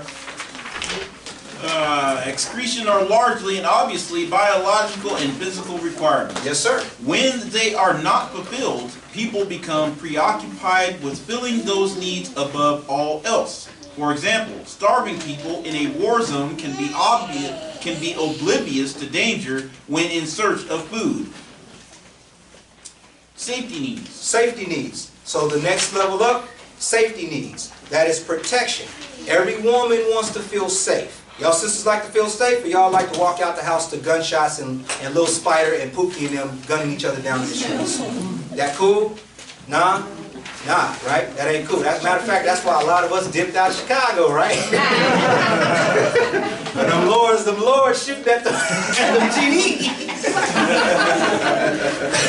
But my point is, protection, security, order. In other words, there's an order to life. There's a symmetry to life. All right? There's a rhythm, right?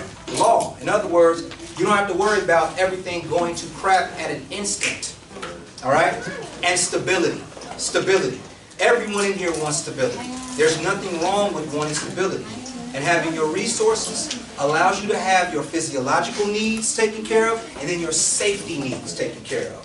This is just literally the base. And my point is, a lot of us in Israel don't even have our basic physiological needs taken care of. Y'all with me on that? Yeah. Go ahead, sir. Once the basic needs are fulfilled, other needs invariably arise. In Maslow's hierarchy, the safety needs come after the physiological needs. So after you got a crib and everything is kind of cool and you can eat and it's a consistent type of thing going on in your life, consistency, you need to make sure you're not going to get shot or robbed or somebody going to be in your living room like Method Man in Belly. Y'all understand what I'm saying? Go ahead. Maslow used the word safety to mean more than just physical safety. Come on. Economic, social, vocational, psychological security all fall underneath this second tier of human needs. While safety needs are less immediate or demanding than psychological needs, physiological needs, come on. When one loses one's job, stop. When one loses one's job, go ahead, sir. Family, home, life, savings, health insurance, etc., one is likely to feel terribly insecure, Go ahead. and unprotected. Fulfilling the safety needs might be likened to providing a bumper or airbags on a car. While you don't always need them, having them gives you some confidence that you can face minor bumps and bruises along the road of life. So in other words, you can deal with the harshness of life better when your basic resource needs are met. Your basic safety needs are met. When crap goes crazy in your life, you're not like, oh, I don't know what I'm going to do. You're more like, all right, I can deal with that. That's cool. I got some savings. I can handle that. That's what this is about. Go ahead, sir. Belongingness and love needs. Ladies, this is for you. Emotional needs, all right? Because dudes, we got like 30 emotions. Hungry, mad, and hungry. Something like that. No, hungry, mad, yeah, hungry. Go ahead, brother.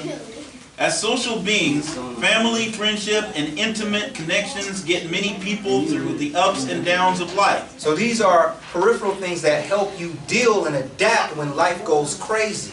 In other words, your family relationships, your spouse's, your relationship with your spouse. You understand what I'm saying? Your work group at your job. Being able to interact with those people and get respect from those people because they know that you're doing your job well. These are all physiological, psychological, emotional needs that we need. Literally. I'm just letting y'all know. This is, if you feel some kind of way and you don't know why you feel that way, this is telling you why you feel that way. That's all I'm saying. Go ahead, sir. Numerous studies have shown that the healthiest, happiest people tend to be more involved in their communities. While there is debate on whether one causes the other is unclear, there is some sense that having wider social connections and relationships are an important part of being happy. Relationships are important. They are. Point blank. Some sort of relationship, having someone to be able to communicate with and talk and be conversant with is important. I'm just letting y'all know. Psychologically. Go ahead, bro. Lack of interaction. Hold up, everybody looking at me like, why are we talking about my emotional problems? Because. Go ahead, brother. Lack of interactions, human relationships, and the sense of belongings may result in depression or loneliness, while an abundance of love and community often sustain people through difficult times. Go ahead, brother. Esteem needs. That's the second level, esteem needs. This is like you're very good at your job, right? Or you have your degree and that you feel good about your accomplishments. These are the accomplishments in your life that you literally helps to identify or becomes a part of your identity. Nothing wrong with that. Nothing wrong with having a degree. Nothing wrong with being very good at what you do. Nothing wrong with that. Let's not villainize that. Let's not say, I don't need to feel good about my job. I just need the Bible. Well, yeah, you need the Bible, but you need to feel good about what you do because it helps you as a person. Go ahead, sir. Maslow felt there was a clear distinction between love and respect or esteem. Come on. He felt that an ability to feel self-esteem and personal uniqueness sprung from being loved and embraced by families and communities. As individuals, we naturally wish to excel or be exceptional. Stop. As individuals, we naturally want to excel or feel exceptional. That actually helps us with our self-esteem. They have these things, they say, well, a person has low self-esteem. Well, it's because they could be minimalizing their achievements and their accomplishments, but they could actually not be focused on that. My point is, everybody is good at something, and we need to feel good about ourselves, esteem-wise, okay? This is part of the emotional makeup that we need. Everybody's looking at me like, wow, I never thought of that. Yeah, me neither, until I researched this stuff to fix my own brain. This is coming from me fixing my own brain. Go ahead, sir. As individuals, we naturally wish to excel or be exceptional, to be noticed for our unique talents and capabilities. Come on. Once one has some measure of self-esteem and confidence, one gains the physiological freedom to be creative and to grow. Let me start that again. Once one has some measure of self-esteem and confidence, one gains the psychological freedom to be creative and grow, as well as to be more generous to others. Let me give y'all some science real quick. There is new data in neuroscience that states you literally lose neurotransmitters when you suffer a failure. Literally. If you think of neurotransmitters like hairs, literally, when you suffer failure repeatedly, you literally lose neurotransmitters that give you dopamine. Stop with the hair. The point is, when you have victories in your life, you get dopamine, and it actually encourages you and motivates you to achieve and try. What I'm saying is, when you fail and you stop, you will not achieve, and it messes with you psychologically. Okay? So in other words, you have to have those little goals that you can achieve to make you feel better, to make you feel motivated, so you can achieve. Y'all with me on some of this? Some of this. Okay. Stay with me. Go ahead. Self-actualization. This is the highest level of it. Once you've achieved all these things, then your goal is to actually help other people achieve these things. In other words, the greater good. Self-actualization. Go ahead, sir. Maslow refers to peak experiences as the experience of happiness. Peak experiences. In other words, when things go good and you remember those things and you get that dopamine and that serotonin, and it helps you, it motivates you to achieve more. Go ahead, sir. He notes above that self-actualized people tend to experience a steadier, grounded sense of well-being and satisfaction with life. In other words, they don't get thrown off their square when something happens.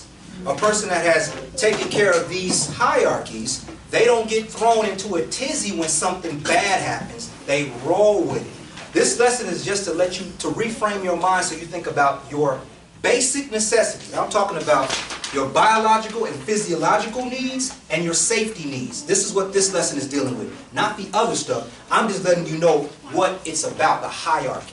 Go ahead, sir. According to Maslow, self-actualizing people perceive reality accurately. They have a sense of awe, wonder, and gratitude about life. Gratitude, you said? Gratitude. About what? About life. Go ahead, sir. They are not self-centered, but rather problem-centered and focus on how to improve and are not deficiency-centered. In other words, they're not negative. They're not focused on the negative aspects of life. They're actually focused on the good things of life, and they're actually trying to help other people. They're actually going towards the greater good. As a human being, for us to feel fulfilled, we need to make some sort of progress every year, and we have to literally step outside of ourselves and focus on the greater good, which is mankind. Hence, that's why I love this so much, because this is the greater good. Go ahead, my brother. They are independent thinkers and are not overly influenced by the general culture. Come on. Their sense of humor is not sarcastic or hurtful, but rather life-affirming. They're just positive people in general. But in order for you to be a self-actualized person, you need to take care of your basic biological and physiological needs and your safety needs. That is the first step in the journey. Go ahead, sir. Their sense of humor is not sarcastic or hurtful, but rather life-affirming with a philosophical sense of humor. They have a deeply felt sense of kinship with the human race. Now, are y'all with me? Some of y'all. Listen, I am not even saying that I have self-actualized, right? All I'm saying to you guys is, I want you guys to know what you're up against. I want you guys to not only know that it's evil out there trying to get you, but I want you guys to know that for your life to be better, there are certain steps that you have to take. It's not an option, all right? Now, let me give you some scientific evidence from Nobel Peace Prize winning economists and psychologists, all right? Please read the $75,000 a year thing. Now again, this is just something that some scientists put on the table, but again, this is to help you deal with your biological and physiological base needs. All right? Go ahead, my brother. Do we need $75,000 a year to be happy? Please listen to this. Go ahead, sir. People say money doesn't buy happiness, except according to a new study from Princeton University's Woodrow Wilson School, it sort of does. Sort of does. Go ahead. Up to $75,000 a year. The lower a person's annual income falls below that benchmark, the happier he or she feels. But no matter how much more than $75,000 people make, they don't report any greater degree of happiness. So in other words, from 0 to 75, in the lower realms of 75, let's try to say from 0 to 25, 30, 50, you kind of got this scarcity thing going on. Once you hit $75,000 a year, then your brain is kind of like, okay, I have my basic physiological and safety needs met, and I feel better about life in general. That's all that's saying. It says once you cross over $75,000 a year, it's not a great increase in your happiness. That's all this is saying. Whether I believe it or not, I'm just putting it on the table so y'all know what y'all are against. That's all. Go ahead, my brother. Before employers rush to hold or raise everyone's salary to $75,000, the study points out that there are actually two types of happiness. There's your changeable day-to-day mood, whether you're stressed or blue or feeling emotionally sound. So there's your day-to-day feelings about your life and yourself and your surroundings, your environment, and how you perceive that stuff. Go ahead. Then there's the deeper satisfaction you will feel about the way your life is going, the kind of thing Tony Robbins tries to teach you. While having an income above the magic $75,000 cutoff doesn't seem to have an impact on the former emotional well-being, it definitely improves people's Robbins-like life satisfaction. In other words, if you have $75,000 or near that, your basic bills will be taken care of, your children's welfare is taken care of, you have money in the bank to kind of steady you through those financial problems that always seem to come. I know this is psychologically uncomfortable for a lot of people. I don't make $75,000 a year, okay? So it's not like I'm saying, I make $75,000, why don't you? That's not what I'm saying. What I'm saying is, this is what these cats are saying you have to have in America to actually have some kind of sea legs with your life. That's all I'm putting on the table. Go ahead, sir. In other words, the more people make above $75,000, the more they feel their life is working out on the whole. But it doesn't make them any more jovial in the mornings. Let's not villainize it. I'm just putting it on the table. If you made $75,000 a year, you would feel better about your situation. That is all I'm saying. And I ain't gonna sugarcoat it. I'm just being real. Go ahead, my brother. The study by economist Angus Deaton and psychologist Daniel Kahneman, who has won a Nobel Prize for economics. So both these cats won Nobel Peace Prize for their different research in economics and psychology. So they're Nobel Peace winning prize cats. So I'm going to have to give a little bit of credence to what they're talking about. Go ahead, my brother. Analyzed the responses of 450,000 Americans. How many people? 450,000. So they questioned 500,000 people on this subject, and this is what they came up with. Go ahead, sir. Americans polled by Gallup and Healthways in 2008 and 2009. Come on. Participants were asked how they had felt the previous day and whether they were living the best possible life for them. They were also asked about their income. The authors found that most Americans, 85%, regardless of their income, felt happy each day. Almost 40% of the respondents also reported feeling stressed, which is not mutually exclusive with happiness. Come on. And 24% had feelings of sadness. Most people were also satisfied with the way their life was going. So the bottom line to it, thank you, sir. The bottom line to it is, on Maslow's hierarchy, for your basic physiological needs, according to what your bills are, you got to figure out what you need. You have to figure out on an individual basis. I just put the $75,000 on the table as a blanket, but everyone in here, I don't know what your bills are. I don't know what you need. But what I'm saying is, figure out what they are and work towards having a better situation. Overall, that's all I'm saying. That's what I'm saying. Y'all with me on that? Is it psychologically uncomfortable? For me, it is also. Now, you got to have the right perspective about gain and loss. That's what this lesson is about. It's about perspective on gain and loss. Not getting wrapped up when you lose, not getting wrapped up when you win, but just having a steady kind of pace with it. Let's go back to the book. Let's see Job's perspective. Money's not the end-all be-all, but you need resources to deal with your life. You do. Let's not villainize it. And let's not pretend like we don't. That's all I'm saying. We come into the truth and all of a sudden we want to pretend that we don't need money. And the reality is, we still need bread. Right? Right. I mean, am I tripping? Am I the only dude that got bills? I'm the only dude waking up at 4 o'clock in the morning to go play with dirty train water and oil and hazardous chemicals and jeopardize my life so I can pay my bills. You are. Which is dumb. That's kind of a dumb thing. Jeopardizing, think about it. Jeopardizing my life to pay bills, right? But I need to.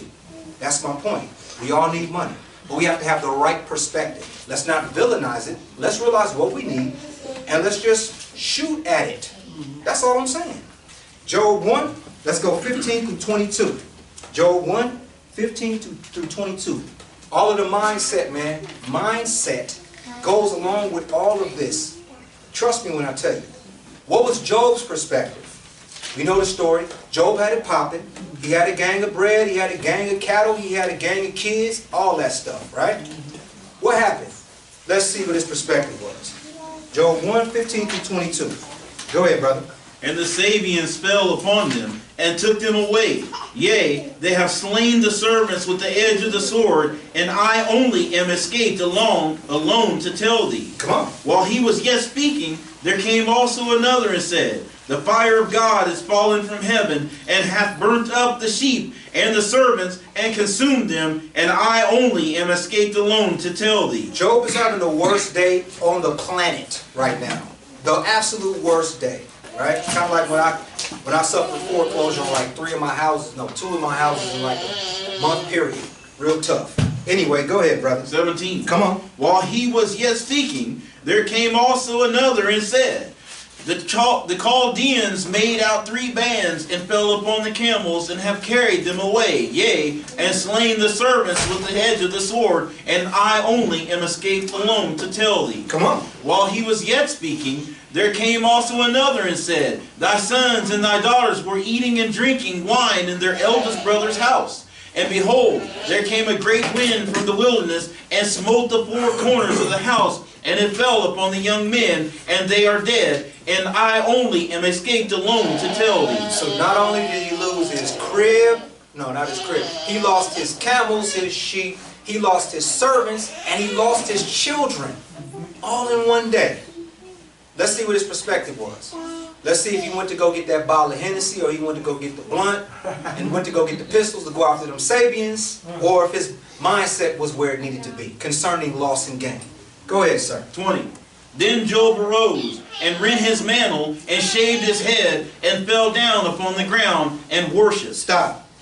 That's heavy. At his darkest hour, his darkest moment, he's worshiping God. Not blaming God, not being mad at God, not asking God why like they do in the movies with their hands up and the rain on them. Not that. But literally worshiping God. Because he's like, hey, this is my perspective on it. Go ahead, sir. 21. Yes, sir. And said, Naked came I out of my mother's womb, and naked shall I return thither. The Lord gave, and the Lord hath taken away. Blessed be the name of the Lord. Come on. And in all this Job sinned not, nor charged God foolishly. It's having understanding that resources are necessary, but if you lose them or you get them, either way it goes, blessed be the name of the Lord. That's the God we serve. Amen. Through everything. If you lose it, okay, cool. You gain, okay, cool. But don't just sit back and say, I'm not going to try. Do not do that. Let's go to Proverbs 22. You got to have a healthy, realistic, righteous perspective when it comes to resources. Figure out where you are with it and understand what you need, and go get the information. Go get the knowledge and the wisdom to improve your situation. That's all I'm saying. Because I'm here to tell y'all, the money don't grow on trees. Teenagers that live with your parents, that roof, that phone, that food ain't free. Is it free? It costs money, don't it? Okay. Proverbs 22. Be a little bit grateful to them parents. Be a little bit grateful to them parents, right? For them good video games and that good food and that good phone and all them good clothes and all that good free rides you've been getting. Proverbs 22. We going 1, we skipping to 4, and we going to 29. Go ahead, brother. A good name is rather to be chosen than great riches, and loving favor rather than silver and gold. Seems like Maslow's hierarchy, right?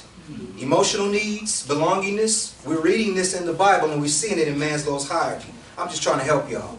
Skip to verse 4, brother. Go ahead. By humility and the fear of the Lord are riches and honor and life. Wait, hold up, stop. Did I just say by humility and fear of the Lord, riches? Did I just say that? Or am I playing? Am I hallucinating? Are my contacts bad? It said by humility and fear are riches and honor and life. Skip to verse 29, brother. Go ahead. Seest thou a man diligent in his business? He shall stand before kings.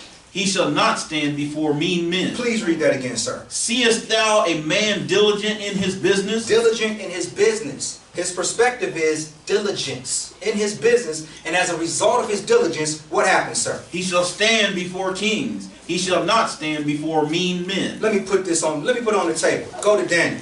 Let me show you Daniel's perspective. Let me show you Daniel's diligence, and let me show you what happened as a result. This is not a game. We literally have the keys. We literally do. We got the key of David. Y'all familiar with the key of David? What the Lord opens, no man can close, and vice versa. See a man diligent in his business, he's going to stand before kings. That goes for women too. That goes for women too. Got to have a plan right, though. Trust me when I tell you. Got to have your plan right. And don't be afraid to go out there with your plan. Daniel 1, let's go 1 through 4, and we're going to skip and we're going to dance. Daniel 1, 1 through 4. Let's see Daniel's perspective on loss and gain. Let's see how he behaved himself, and as a result, what happened to him. Daniel 1, 1 through 4. Go ahead, brother. In the 3rd year of the reign of Jehoiakim, king of Judah, came Nebuchadnezzar, king of Babylon, unto Jerusalem, and besieged it. And the Lord gave Jehoiakim, king of Judah, into his hand, with part of the vessels of the house of God, which he carried into the land of Shinar, to the house of his God. And he brought the vessels into the treasure house of his God. Come on. And the king spake unto Ashpenaz, the master of his eunuchs, that he should bring certain of the children of Israel, and of the king's seed, and of the princes. Look what he's trying to qualify them as. Look at the qualifications that he's looking for.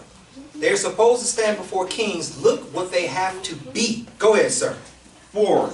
Children in whom was no blemish, but well favored, and skillful in all wisdom, and cunning, in knowledge, and understanding science, and such as had ability in them to stand in the king's palace, and whom they might teach the learning and the tongue of the Chaldeans. Read verse 4 again. This is the qualifications. If you want a situation to open up, if you desire a situation to open up, this is what you have to have. Go ahead, sir. Children in whom was no blemish, but well favored, and skillful in all wisdom. There goes wisdom, but notice it's all wisdom. Not only biblical wisdom, but other wisdom. Go ahead, sir. And cunning in knowledge. They had critical thinking skills. In other words, they could solve problems. Go ahead, sir. And understanding science. Wow, they had some education. They had some education. Go ahead, sir. And such as had ability in them to stand in the king's palace. Whose palace? In the king's palace. See a diligent man, he shall stand before kings. The goal of this is to stand before the king. So they had the ability to be well spoken. In other words, they could communicate. You will be amazed at how Gentiles look at you differently when you communicate intelligently. Like the doors, I'm talking about the doors fly open, Jack. Because what do they want? Everyone wants to be associated. It's called the halo effect.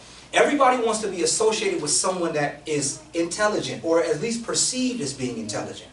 It's a halo effect. If you learn how to communicate more effectively, it will change your life. Trust me when I tell you. I literally, when I was 20, I want to say 21. When I was 21, I paid $500 for a vocabulary program to literally teach me the words that I use and know right now. So because I figured later on in my life, I would need to be able to communicate effectively. And it came with a negotiation package and everything. My point is, you have to acquire knowledge and use it. That's my point. Skip down to verse 9, sir. Verse 9, go ahead. Now God had brought Daniel into favor in tender love with the prince of the eunuchs. See what God did? You see what God did? They got chosen, and you see what God did.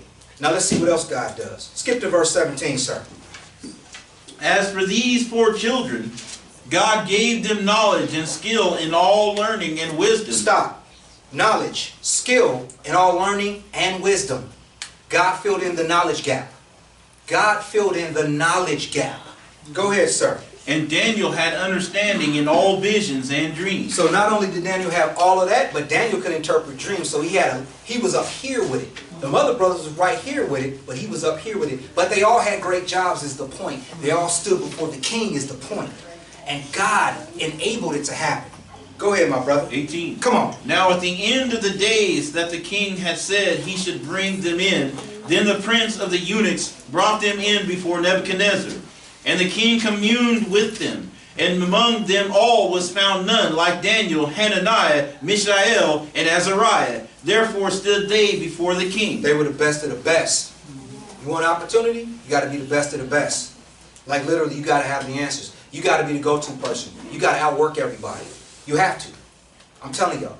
It's a principle called the 4 degrees of action. 4 degrees of action, right? The first degree is no action, inaction, right? Nothing. I ain't gonna try. It's gonna fail anyway. The second degree is some action. Well, I did something. Well, I got on the internet and filled out 2 job applications today. Great. The third one is average action.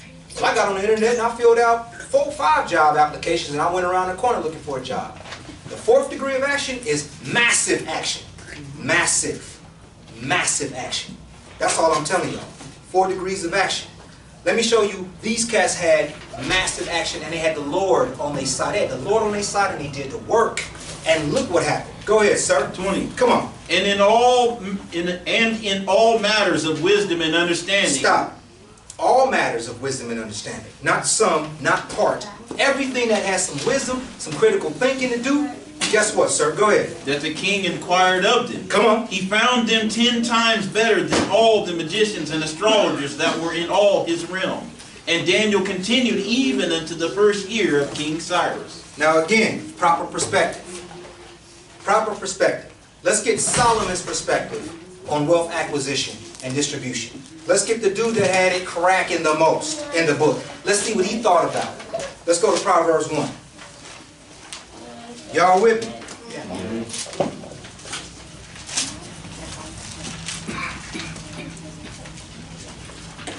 As a people, we're made literally to be the caretakers of the planet, but we don't have the caretakers of the world mentality. We got a messed up mentality. We got a, I'm going to fail automatically in mentality, and it's not like that.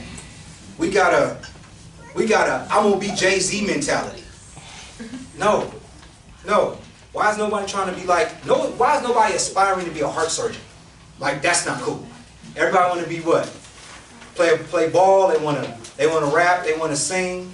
Not saying anything's wrong with that, but I'm saying the likelihood of a person being a rapper, a singer, or a performer is like 1 out of 1 million, right?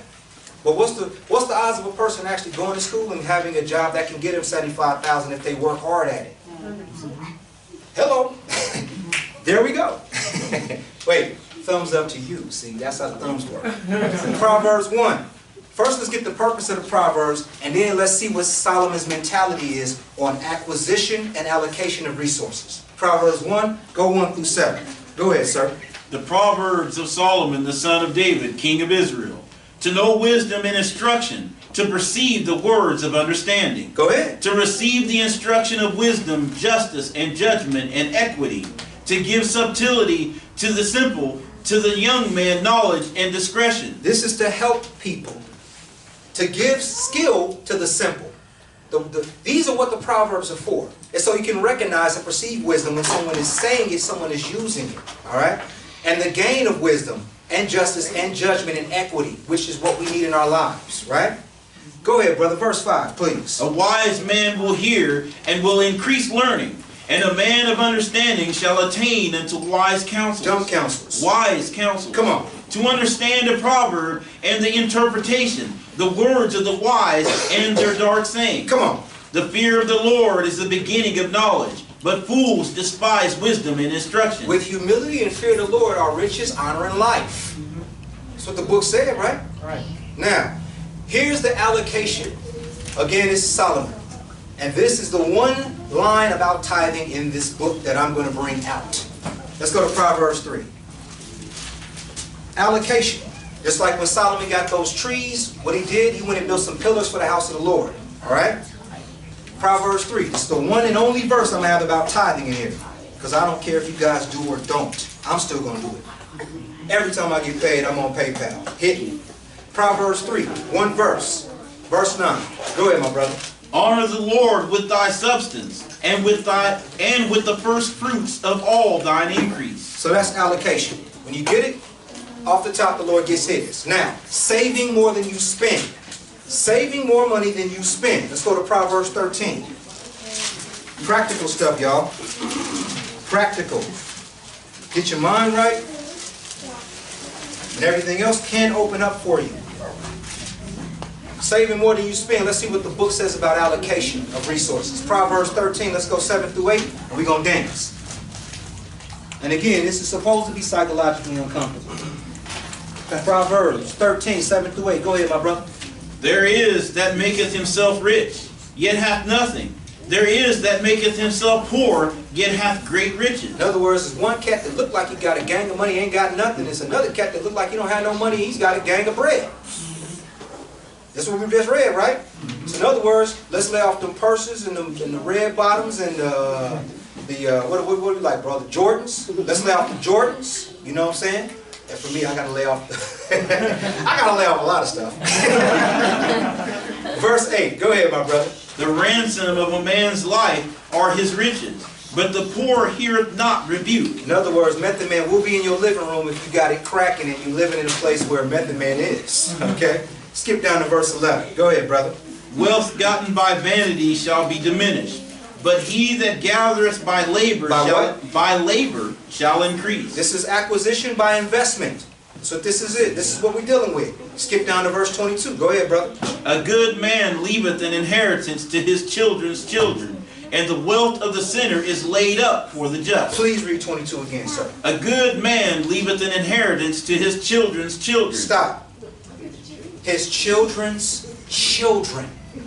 In other words, he has acquired something, and he is able to leave that to not only his kids, but he's ensured and instilled into his kids that they will leave it to their kids, so on and so forth. That's why in the law, it says when you have land and boundaries, you're supposed to keep that in your family and pass that down to your son, and your son is supposed to pass it down to his son. You've gotten away from that.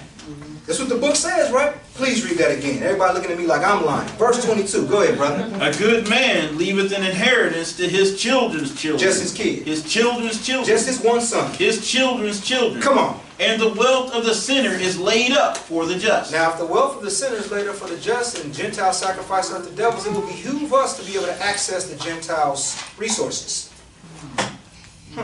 Now, speaking of kids, hit this, man. How much does it cost to raise a kid? Have mercy. Lord have mercy. James Brown, Jack. Go ahead, brother. The cost of raising a child jumps to $233,610. Please read that number one more again, please. How much? 233. No. Start from the tizza. Go ahead, brother. The cost of raising a child, one child, go ahead, jumps to $233,610. Come on. The cost of raising a child has increased in the last year, according to a report. Stop. I'm gonna let it soak in because everybody out there like, ooh. Hit you with one of these. Yeah, don't hit me with it. It ain't my fault. Is that till they're 18 or 1 year? 0 to 17. 0 to 17. Right, exactly. That's not till we talk about college. We don't. I'll let them tell you. It ain't my fault. I ain't do it. Go ahead, brother. The cost of raising a child has increased in the last year, according to a report from the Department of Agriculture. The Department of what? Department of Agriculture. We talking the Department of Agriculture did this. This is the United States of America. Go ahead, brother. For a middle-income family, Middle income, go ahead. to raise a child born in 2015 through the age of 17, the cost of rearing, that means raising, a child has hit $233,610, according to the report. The price jump is a 3% increase from the previous year, according to the report. Now, we take those numbers, we divide that by 17, that comes out to about $14,000 a year, which comes out to about like $1,200 a month. Let's round it up to $1,500, and that's just to feed them, house them. That's not talking about clothes, that's not talking about other stuff. Continue, sir.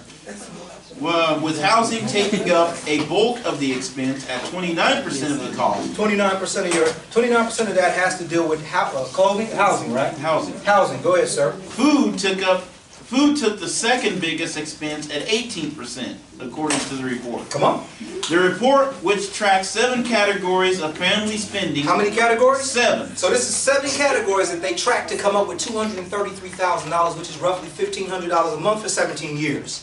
Go ahead, sir. Including housing, transportation, and clothing, helps court systems and government agencies determine the cost of child support. So, if you have a bad situation with your baby mama, this is what you got to look forward to. That's the calculation that they're going to use. Y'all ain't hearing me. I'm putting the truth out on the table. I ain't playing. I ain't pulling no punches. I'm not sugarcoating it. Y'all got to know. Go ahead, my brother. The report does not track payments for college or financial contributions from non-parental sources, including government aid. Ooh. The increase this year falls below the historic average annual increase of 4.3%, according to Bloomberg. Transportation expenses, driving in particular, have fallen due to lower projected energy costs. Lower projected energy costs. When you go to the gas pump, I'm paying the grip at the pump. I don't know about you, but I'm paying the grip. I don't know what they talking about with this. It's cheaper to drive. No. Go ahead, my brother. Among upper income families, costs for child care and education have increased. The report classifies middle class families as having a before tax income of $59,200 to $107,000. Stop. I want everybody to read. I want everybody to listen to that. What are they classifying? What are they classifying? Middle class? This is middle class. Go ahead. The report classifies middle class families as having a before tax income of $59,200 to $107,000. So from 0 to 100 is 233,000. Middle class is 59 racks to 107 racks. That's what they call middle income. 60 grand to 107. That's middle income to the Department of Agriculture. This is reality. Stark, harsh, not a game. Go ahead, sir. Families with lower incomes are expected to spend $174,690. So even if you low income according to them, you're still paying $175 per kid. Go ahead, sir. While families with higher incomes will likely spend $372,210. And if you have a higher income, over 100 and something rand, you're spending 300 and what? 370. Sorry. No worries. $372,210. That's the cost to raise a kid. It's not a game. That's why I put this on the table. This is part of that. This is part of that hierarchy, y'all. I'm just putting it out there. Y'all can take the information and you can brush it off your shoulders and not care. Fine, it doesn't affect me. I just want y'all to know what we're dealing with out here.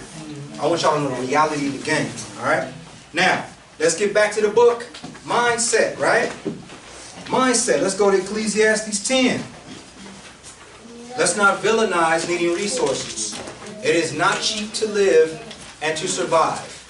We need the resources. Let's not villainize it. Let's not make it the end-all, be-all, right? Let's not stress out if we don't have it right now, but let's have a plan and let's realize what we need. That's all I'm saying.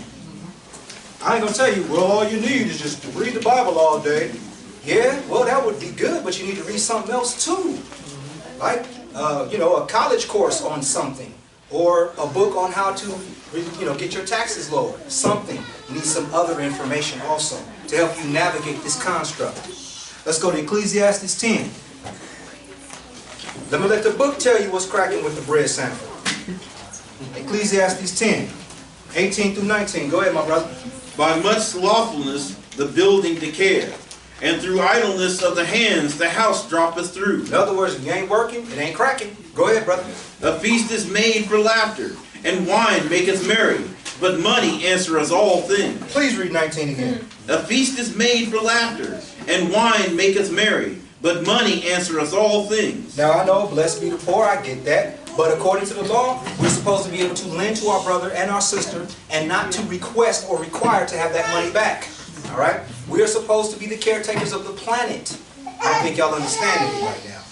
Let me show you the orders from God to us in the captivity. Because people will say, well, man, we in captivity right now, so, it's supposed to be bad. It's supposed to be bad all the time. I beg to differ. Let's go to Jeremiah 29. Let's see what the Lord is telling us as individuals. This is an order from the Lord. Why are we in captivity? Money ain't the end-all, be-all. It's a tool, it's a resource. Realize you need it, realize how much you need, and come up with a plan. Pray to the Lord for a plan. I constantly pray for the Lord for more business ideas. Jeremiah 29, we're going 4 through 7. Money answereth all things. It can definitely answer that $233,000 problem. Not saying kids a problem, but y'all get what I'm saying. It can answer that issue. Let's see the orders from God to Israel in captivity. Jeremiah 29, 4 through 7. Go ahead, my brother. Thus saith the Lord of hosts, the God of Israel, unto all that are carried away captives, whom I have caused to be carried away from Jerusalem unto Babylon. This is from Jerusalem to Babylon specifically. This is the time frame, but it still applies because we're under Mystery Babylon. This still applies. Go ahead, sir. 5. Come on. Build ye houses. Wait, stop. The Lord is saying, get you a crib. Please read verse 5 again, sir. Build ye houses, Come on. and dwell in them, Come on. and plant gardens, and eat the fruit of them. Now, is that telling you to not do anything, not try to accomplish anything, not even think about your future? No. The Lord is saying, hey man, you need to think about your future. And while you're thinking about your future, have your biological, physiological needs taken care of. That's what the Lord is saying. Verse 5 again, sir. Build ye houses, and dwell in them, and plant gardens, and eat the fruit of them. Come on. Take ye wives, and begat sons and daughters, and take wives for your sons, and give your daughters to husbands, that they may bear sons and daughters, that ye may be increased there and not diminished. Come on. And seek the peace of the city, whither I have caused you to be carried away captive. Stop. Get you some cribs. Get your gardens, everything else. Get your living physiological needs taken care of, your safety needs taken care of, and while you're taking care of that, have you some kids, give your kids away and marriage and everything else. And while you're doing all of that, pray for the peace of the city that you're in. How come I never heard them cats out on the corner telling me I need to pray for the peace of the city that I'm in? That obviously must be an important component of what we're reading.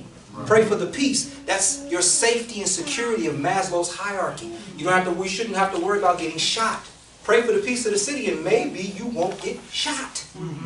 They ain't hearing me. Verse 7 again, please, let the book tell me. Go ahead, brother. And seek the peace of the city, whither I have caused you to be carried away captives, and pray unto the Lord for it. For in the peace thereof shall ye have peace. Now, sisters, married and unmarried, I got something for you.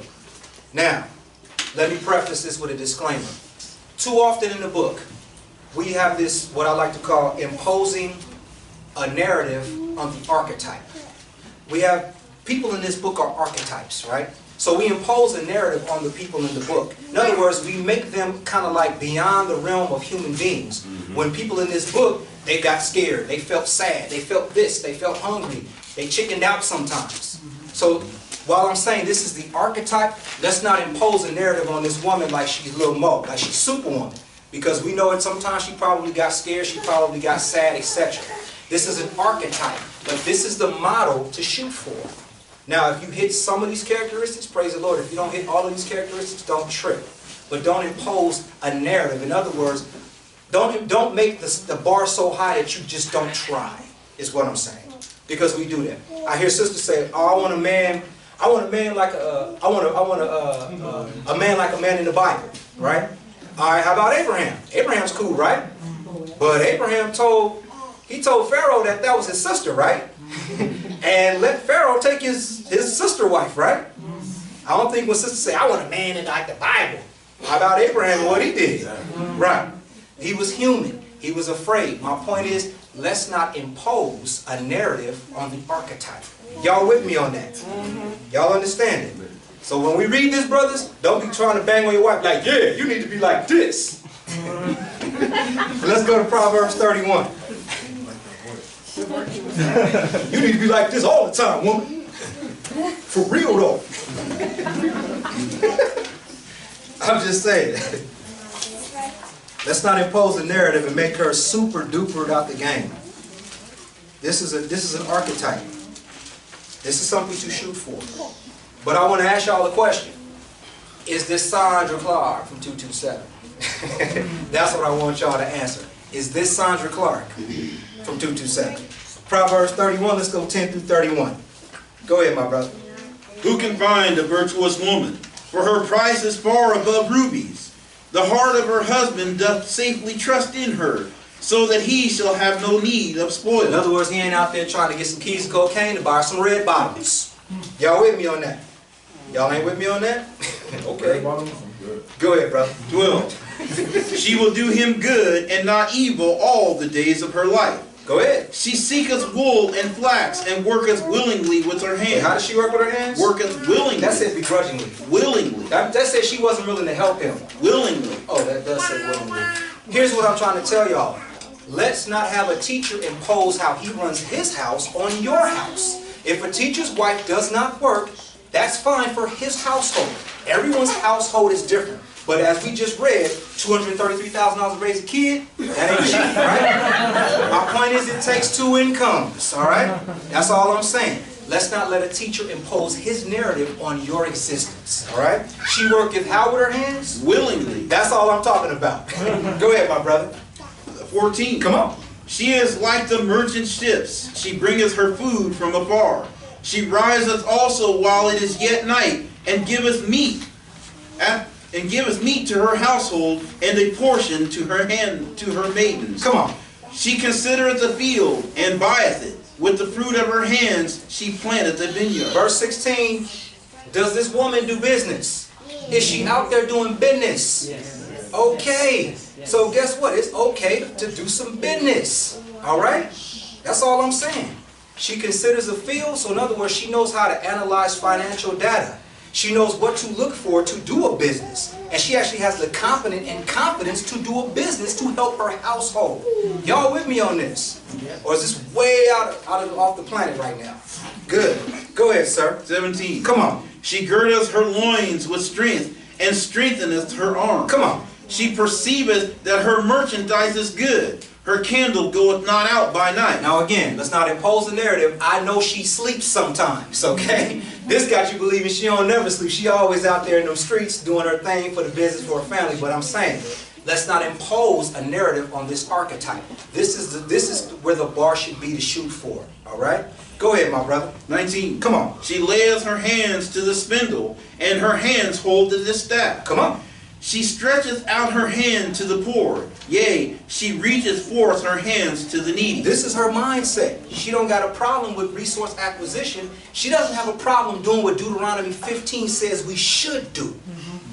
All right? She's with the business. She got her husband's back. And as a result, he got her back. Go ahead, my brother. 21. Come on. She is not afraid of the snow for her household, for all her household are clothed with scarlet. She ain't making no excuses. She ain't scared to plow because of reason of snow, like the sluggard. Y'all dig? Go ahead, my brother. She maketh herself coverings of tapestry. Her clothing is silk and purple. And she fly too. She fly too. She pop her collar too. Y'all ain't with me on that. Like, I don't care about them. Okay. She fly. That's all I'm saying. Go ahead, my brother. 23. Come on. Her husband is known in the gates, when he sitteth among the elders of the land. Come on. She maketh fine linen, and selleth it, and delivereth girdles unto the merchant. She got a couple of businesses cracking. She got that field, she got them girdles, she got that silk and that tapestry. My point is, let's not impose the narrative on the archetype. What I'm saying is she's helping her household. She ain't letting her husband just sit over there and pull his hair out because he can't figure out how to get that $233,000 for them kids. Y'all with me on that? Go ahead, my brother. 25. Come on. Strength and honor are her clothing, and she shall rejoice in time to come. She openeth her mouth with wisdom, and in her tongue is the law of kindness. I'm going to stop right there. I'm going to let that one soak for 1 second. I'm going to turn the heat up and let it simmer a little bit. And I'm going to have him read 26 again slowly. Sir, please. She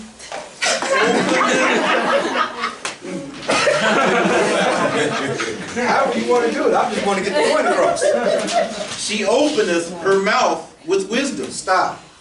She opens her mouth with wisdom. Now, I'm not saying she don't trip, because I don't want to impose the narrative on the archetype. I'm fairly certain when she want to get active, she can trip. But I'm saying a majority of the time, she ain't tripping. She's not tripping because her husband ain't giving her a reason to trip. It's a difference when your husband giving you a reason to trip and you tripping versus he ain't giving you a reason to trip and he ain't tripping. Am I tripping? Go ahead, my brother. She openeth her mouth. What, I'm not supposed to read that again? Go ahead, my brother. You read it again. Go ahead. She openeth her mouth with wisdom, and in her tongue is the law of kindness. The law of harshness. The law of Well, kindness. see, you a bum, and I don't care what you say, and you just say nothing. The law of kindness. Your sisters will be amazed at how a kind word, when we trying to figure something out, right? And I'm talking about when we trying to figure something out, and we up in that corner and we ain't talking, and you like, well, what's wrong? And the brother's like, man, I'm trying to figure it out. It's amazing what a kind word and a sandwich will do for a brother. I ain't playing. I'm talking about, man. I mean, brothers, am I tripping or what? That will make you get out there, and I'm talking about brave those streets. Not in a bad criminal way. Okay? But my point is, the law of kindness goes so far. It goes so far. And vice versa, brothers. The law of kindness goes real far with a woman too. Sisters, am I tripping? No. Okay. Tabernacle. Go ahead, my brother.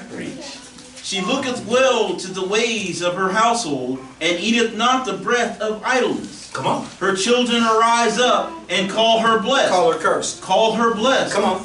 Her husband also, as he praiseth her. So husbands, you can praise your wife. When your wife got it cracking, give her a shout out and a praise and a back rub, right? Because if she got your back, you have her back, right? Y'all with me? Sisters, y'all with me on that? The law of kindness goes a long way. Tabernacle. Go ahead, my brother. 29. Come on. Many daughters have done virtuously, but thou excellest them all. Favor is deceitful, and beauty is vain. But a woman that feareth the Lord, she shall be praised. In other words, every woman in here, you're going to get old and shriveled up. And your husband's going to get a big belly. So the point is, the vainness of beauty goes both ways. It's not the ultimate thing. I'm not saying be with somebody you're not attracted to. That's not what I'm saying. What I'm saying is realize it's not the end all be all. All right? There's other things other than physical attraction. All right? But get you some bread though. Go ahead, my brother. 31. Come on. Give her of the fruit of her hands, and let her own works praise her in the gates. Now that y'all feel good and happy and warm and fuzzy, I am about to bring you down to the ground, you heathens. Look, don't be completely consumed with resource acquisition. Do not let that consume your every waking thought. All right? Let's prove it out of the book. Psalm 62. Psalm 62. Psalm 62. One verse. Verse 10. This is what you got to keep in mind, y'all. Don't be completely consumed, because I tell you one thing, you'll wind up in the danger zone. And there's been plenty of times I almost went back to the danger zone. Just in my head tripping. Psalm 62. This is how you got to have your brain. Psalm 62, one verse, verse 10. Go ahead, my brother. Trust not in oppression, and become not vain in robbery. If riches increase, set not your heart upon them. If riches increase, cool. If they don't, whatever. Keep it moving. But that don't mean don't try. Let's go to 1 Timothy. 1 Timothy, again. Don't be completely consumed with resource acquisition. You should have a healthy perspective about it. It's a tool, you need it. Don't pretend like you don't need it, but please don't be consumed with it every waking moment. I'm going to let the book tell you why not to. 1 Timothy 6. 1 Timothy 6. One verse. 1 Timothy 6. One verse. Verse 10. 1 Timothy 6. One verse. Verse 10. Go ahead, my brother. For the love of money is the root of all evil, which while some coveted after, they have erred from the faith and pierced themselves through with many sorrows. Please read verse 10 again, sir. Go ahead. For the love of money is the root of all evil. It ain't money. It's not money in and of itself. It's the love of money. It ain't money. Money is just some green pieces of paper with some white dudes' faces on it. That's all money is. It's a tool, it's a resource. Do not love it. Because if you love it, next thing you know, you out there doing some wild stuff for it. Real talk. Real talk. Like trying to buy grenade launchers to defend the money you stole. Hi, my name is I'm going to show y'all 3 symptoms of the danger zone. Alright? Let's go to Mark 4 real quick. That's real talk. M79. Because I figured, you know what? I'm going to be doing this for the rest of my life. And if some dudes come at me with an AK and AR-15, I got something for you, homie. Not now, though. I'm cool. I'm a square. I'm a square with the brain of a businessman. Straight up. I'm just not doing criminal activities. Here's the 3 symptoms of the danger zone. This is what I have to watch out for myself. I'm just sharing this with you guys. Mark 4, 14 through 19. Go ahead, my brother. The sower soweth the word, and these are they by the wayside, where the word is sown. But when they have heard, Satan cometh immediately and taketh away the word that was sown in their hearts. So the sower sows the word. We talk about people that hear God's word and go off on a tangent. And these are the reasons why they go off on a tangent. Verse 16, sir. And these are they likewise which are sown on stony ground, who, when they have heard the word, immediately receive it with gladness, and have no root in themselves, and so endure but for a time. Afterward, when affliction or persecution arises for the word's sake, For what sake? for the word's sake, For their sake. for the word's sake, Go ahead. immediately they are offended. So in other words, they heard the word, they're not really too grounded, but they with it, then all of a sudden, oh, I got to work on the Sabbath might come up. And instead of trying to deal with it, guess what? They roll with it. The next thing you know, they gone. That's what that is. But it's all for the word's sake. The persecution is for the word's sake. Go ahead, sir. 18. Come on. And these are they which are sown among thorns, such as hear the word. So these are the people that are sown among the thorns. I got to watch out for this myself. Go ahead, sir. And the cares of this world, and the deceitfulness of riches, and the lust of other things entering in, choke the word, and it becometh unfruitful. Read 19 again, sir. And the cares of this world. Stop. Your bills. The cares of this world. That's what I'm saying. Don't be consumed with resource acquisition, but have you a plan for it. Plan for your future. So it's the cares of this world. I got to pay these bills. I got to do this. I got to do that. Man, my car's messed up, or this or that. Or I got to get a car. I need to get a new place. I got to do this. I need to, right? Then after that, after you kind of like this a little bit, then what happens, brother? And the deceitfulness of riches. Man, I'm going to just hit the street, get this money. I'm going to just work on the Sabbath. I'm going to get another job and just work on the Sabbath. I don't care. I don't care. I need to solve this problem. I got to fix these bills. Instead of going to the Lord, you're trying to fix it yourself. And then after you do that and you way out, here's what happens. Go ahead. And the lust of the other things entering in. Well, shoot, man, I like that girl in my job. You know, my second job that I break into transgressing the Sabbath, and I got way more money, so shoot. Now I can go out with her, or do I want to go to the strip club? You're gone. You went from being cool to being slightly off balance to completely out of your mind in just 3 steps. Go ahead, my brother. Choke the word, and it becometh unfruitful. In other words, you stop reading your book. You give up. Coveting, selfish desires. Those are streets in the danger zone. Let me show y'all. Luke 12. Coveting stuff. The cares of this world, yeah, you got to pay bills. All of us do. But trying to pay your bills and then justify transgression for that, problem. Let's go to Luke 12. Luke 12. Coveting Boulevard. It all boils down to the commandments, y'all. Keep them commandments right, and you straight. You are straight. Keep them commandments, you straight. And work on your plan. Plan to work and work your plan, man. But don't just sit at the crib and not do nothing. Trust me, you can forget it. You can forget it. Life is going to be harder than it is, and life is already hard. Luke 12, 15 through 21. Go ahead, bro. And he said unto them, take heed and beware of covetousness. Beware of adultery. Beware of covetousness. Beware of lies. Beware of covetousness. Come on. For a man's life consisteth not in the abundance of the things which he possesseth. This is what Jesus is talking about. Your life is not based on what you have. And the abundance of the stuff you have, that does not define you. That may make you feel good about your life, which there's not a problem with that. The problem is coveting. An inordinate amount. I want it all. That's the problem. That's the issue. Read 15 again, sir. Go ahead. And he said unto them, take heed and beware of covetousness. For a man's life consisteth not in the abundance of the things which he possesseth. And he spake a parable unto them, saying, the ground of a certain rich man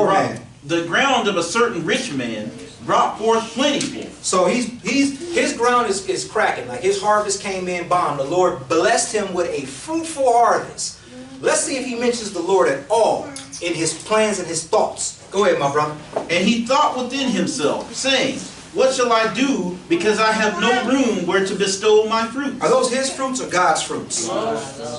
Go ahead, my brother. 18. Come on. And he said, this will I do. I will pull down my barns and build greater, and there will I bestow all my fruits and my goods. He just said, this is what I'm going to do. I'm going to go find some poor brothers and sisters. I'm going to go ahead and give them the abundance of this that I don't have. That I do have, and I'm going to go ahead and put some of these people to work because I have the resources to do that. No.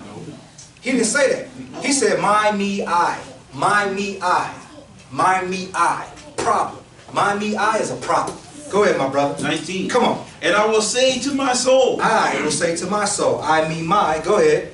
I will say to my soul. Come on. Soul, thou hast much goods laid up for many years. Take thine ease, eat, drink, and be merry. You're like, man, I got it popping. I ain't got to do nothing. It's all good. Okay. Go ahead, bro. 20. But God said unto him, Thou fool, this night thy soul shall be required of thee. Then whose shall those things be which thou hast provided? So is he that layeth up treasure for himself and is not rich towards God. Your resources, the blessing is to actually help other people. We're supposed to be caretakers of the world. It's not about, oh, I want all this stuff so I can be so super duper cool. Like I got a vow with the Lord right now. I asked the Lord, I made a vow. I said, Lord, if you let me touch bread like I touched when I was out in the streets, I would always keep Israel around. And literally, I'm literally helping brothers in the class get their credit right and look and figure out literally what business, what occupation, whatever they want to do and help them with it. Literally, that's what I'm doing. Because I'm going to keep it 100 with you. It's not fun if I'm the only dude with a beach house. I'm just being real with y'all. I'm just being real with y'all.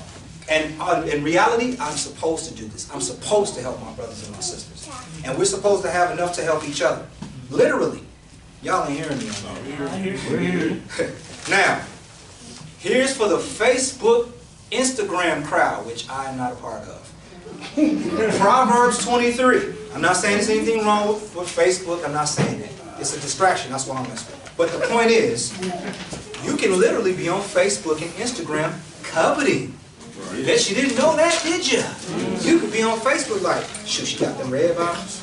Ooh, she got that new purse. Ooh, man, look at that dude, man. He got that. That's a fly Versace, whatever. I'm the Versace, whatever. Versace stuff. You could be on there literally coveting, and it'll flip your mind. It will flip your mind. And in reality, Facebook really and Instagram, from what I heard, is just people showing the highlights of their life, not like every day. Like every day you don't see them dealing with what they're dealing with. They just have like a good moment and show you, hey, look what I'm eating. And then like 6 or 7 months later, hey, look what I'm eating. What about them 6 or 7 months though? Proverbs 23. Look out for that Facebook, Instagram, peeping, watching, coveting, y'all. Proverbs 23, one verse. Proverbs 23, one verse, verse 17. You don't want to wind up in the danger zone, get your brain tricked on Facebook. Proverbs 23, verse 17. Go ahead, my brother. Let not thine heart envy sinners. But be thou in the fear of the Lord all the day long. Just 12 hours a day. All the day Just long. when you wake up and say your prayers. All the day long. Money ain't everything. Money ain't everything. If money was everything, rich people would not kill themselves. If money was everything, Robin Williams would not have committed suicide. If money was everything. It's not. It's a tool. That's all I'm saying. Money will help you to take care of these two levels right here. That's all I'm saying. Last verse. Nope, not last verse. Proverbs 11. Let me prove what I'm talking about. Money will not save you. Proverbs 11, we go on 2 verses, 4 and 28. Proverbs 11. Hopefully I convey this information the right way. I don't want you guys to have the impression I'm telling you Robo Shobo Habaraba Shadada Bentley. That's not what I'm trying to tell you. Or whatever them dudes be saying. Proverbs 11. We go on verse 4 and then we go on 28. Proverbs 11, verse 4, and then skip to 28. Go ahead, my brother. Riches profit not in the day of wrath. That's Judgment Day, by the way. The Lord is not going to ask you how much money you had in the bank in Judgment Day. He's not going to care. Point blank period. It cannot save you. Go ahead, sir. Riches profit not in the day of wrath. Come on. But righteousness delivereth from death. Skip to verse 28, sir. Go ahead. He that trusteth in his riches shall fall. This is what I'm trying to tell y'all. If all these people out here that we see that trust in their riches, and we know they trust in their riches, let's keep it 100. And again, I'm not talking about, I am not disparaging their accomplishments. I'm saying if they trust completely in riches and have no time at all for this book and this God, please read 28 again, sir. He that trusteth in his riches shall fall, but the righteous shall flourish as a branch. One last verse. The righteous is going to flourish like a branch. Let's see something real quick. Proverbs 11, one verse. The bottom line is, Resources are important. Let's not pretend that we don't need them. Let's understand what we need them for and our job assignment. All right? But realize at the end of the day, they are not going to save anyone in here. So realize that. Have the proper perspective. Don't villainize your needs. Proverbs 11:1 verse. Righteousness will save you, right? Let's prove it. Proverbs 11:1 verse 30. Go ahead, bro. The fruit of the righteous is a tree of life, and he that winneth souls is wise. In conclusion, read your Bible. Pray for understanding and keep yourselves from sin. I hope y'all got some understanding.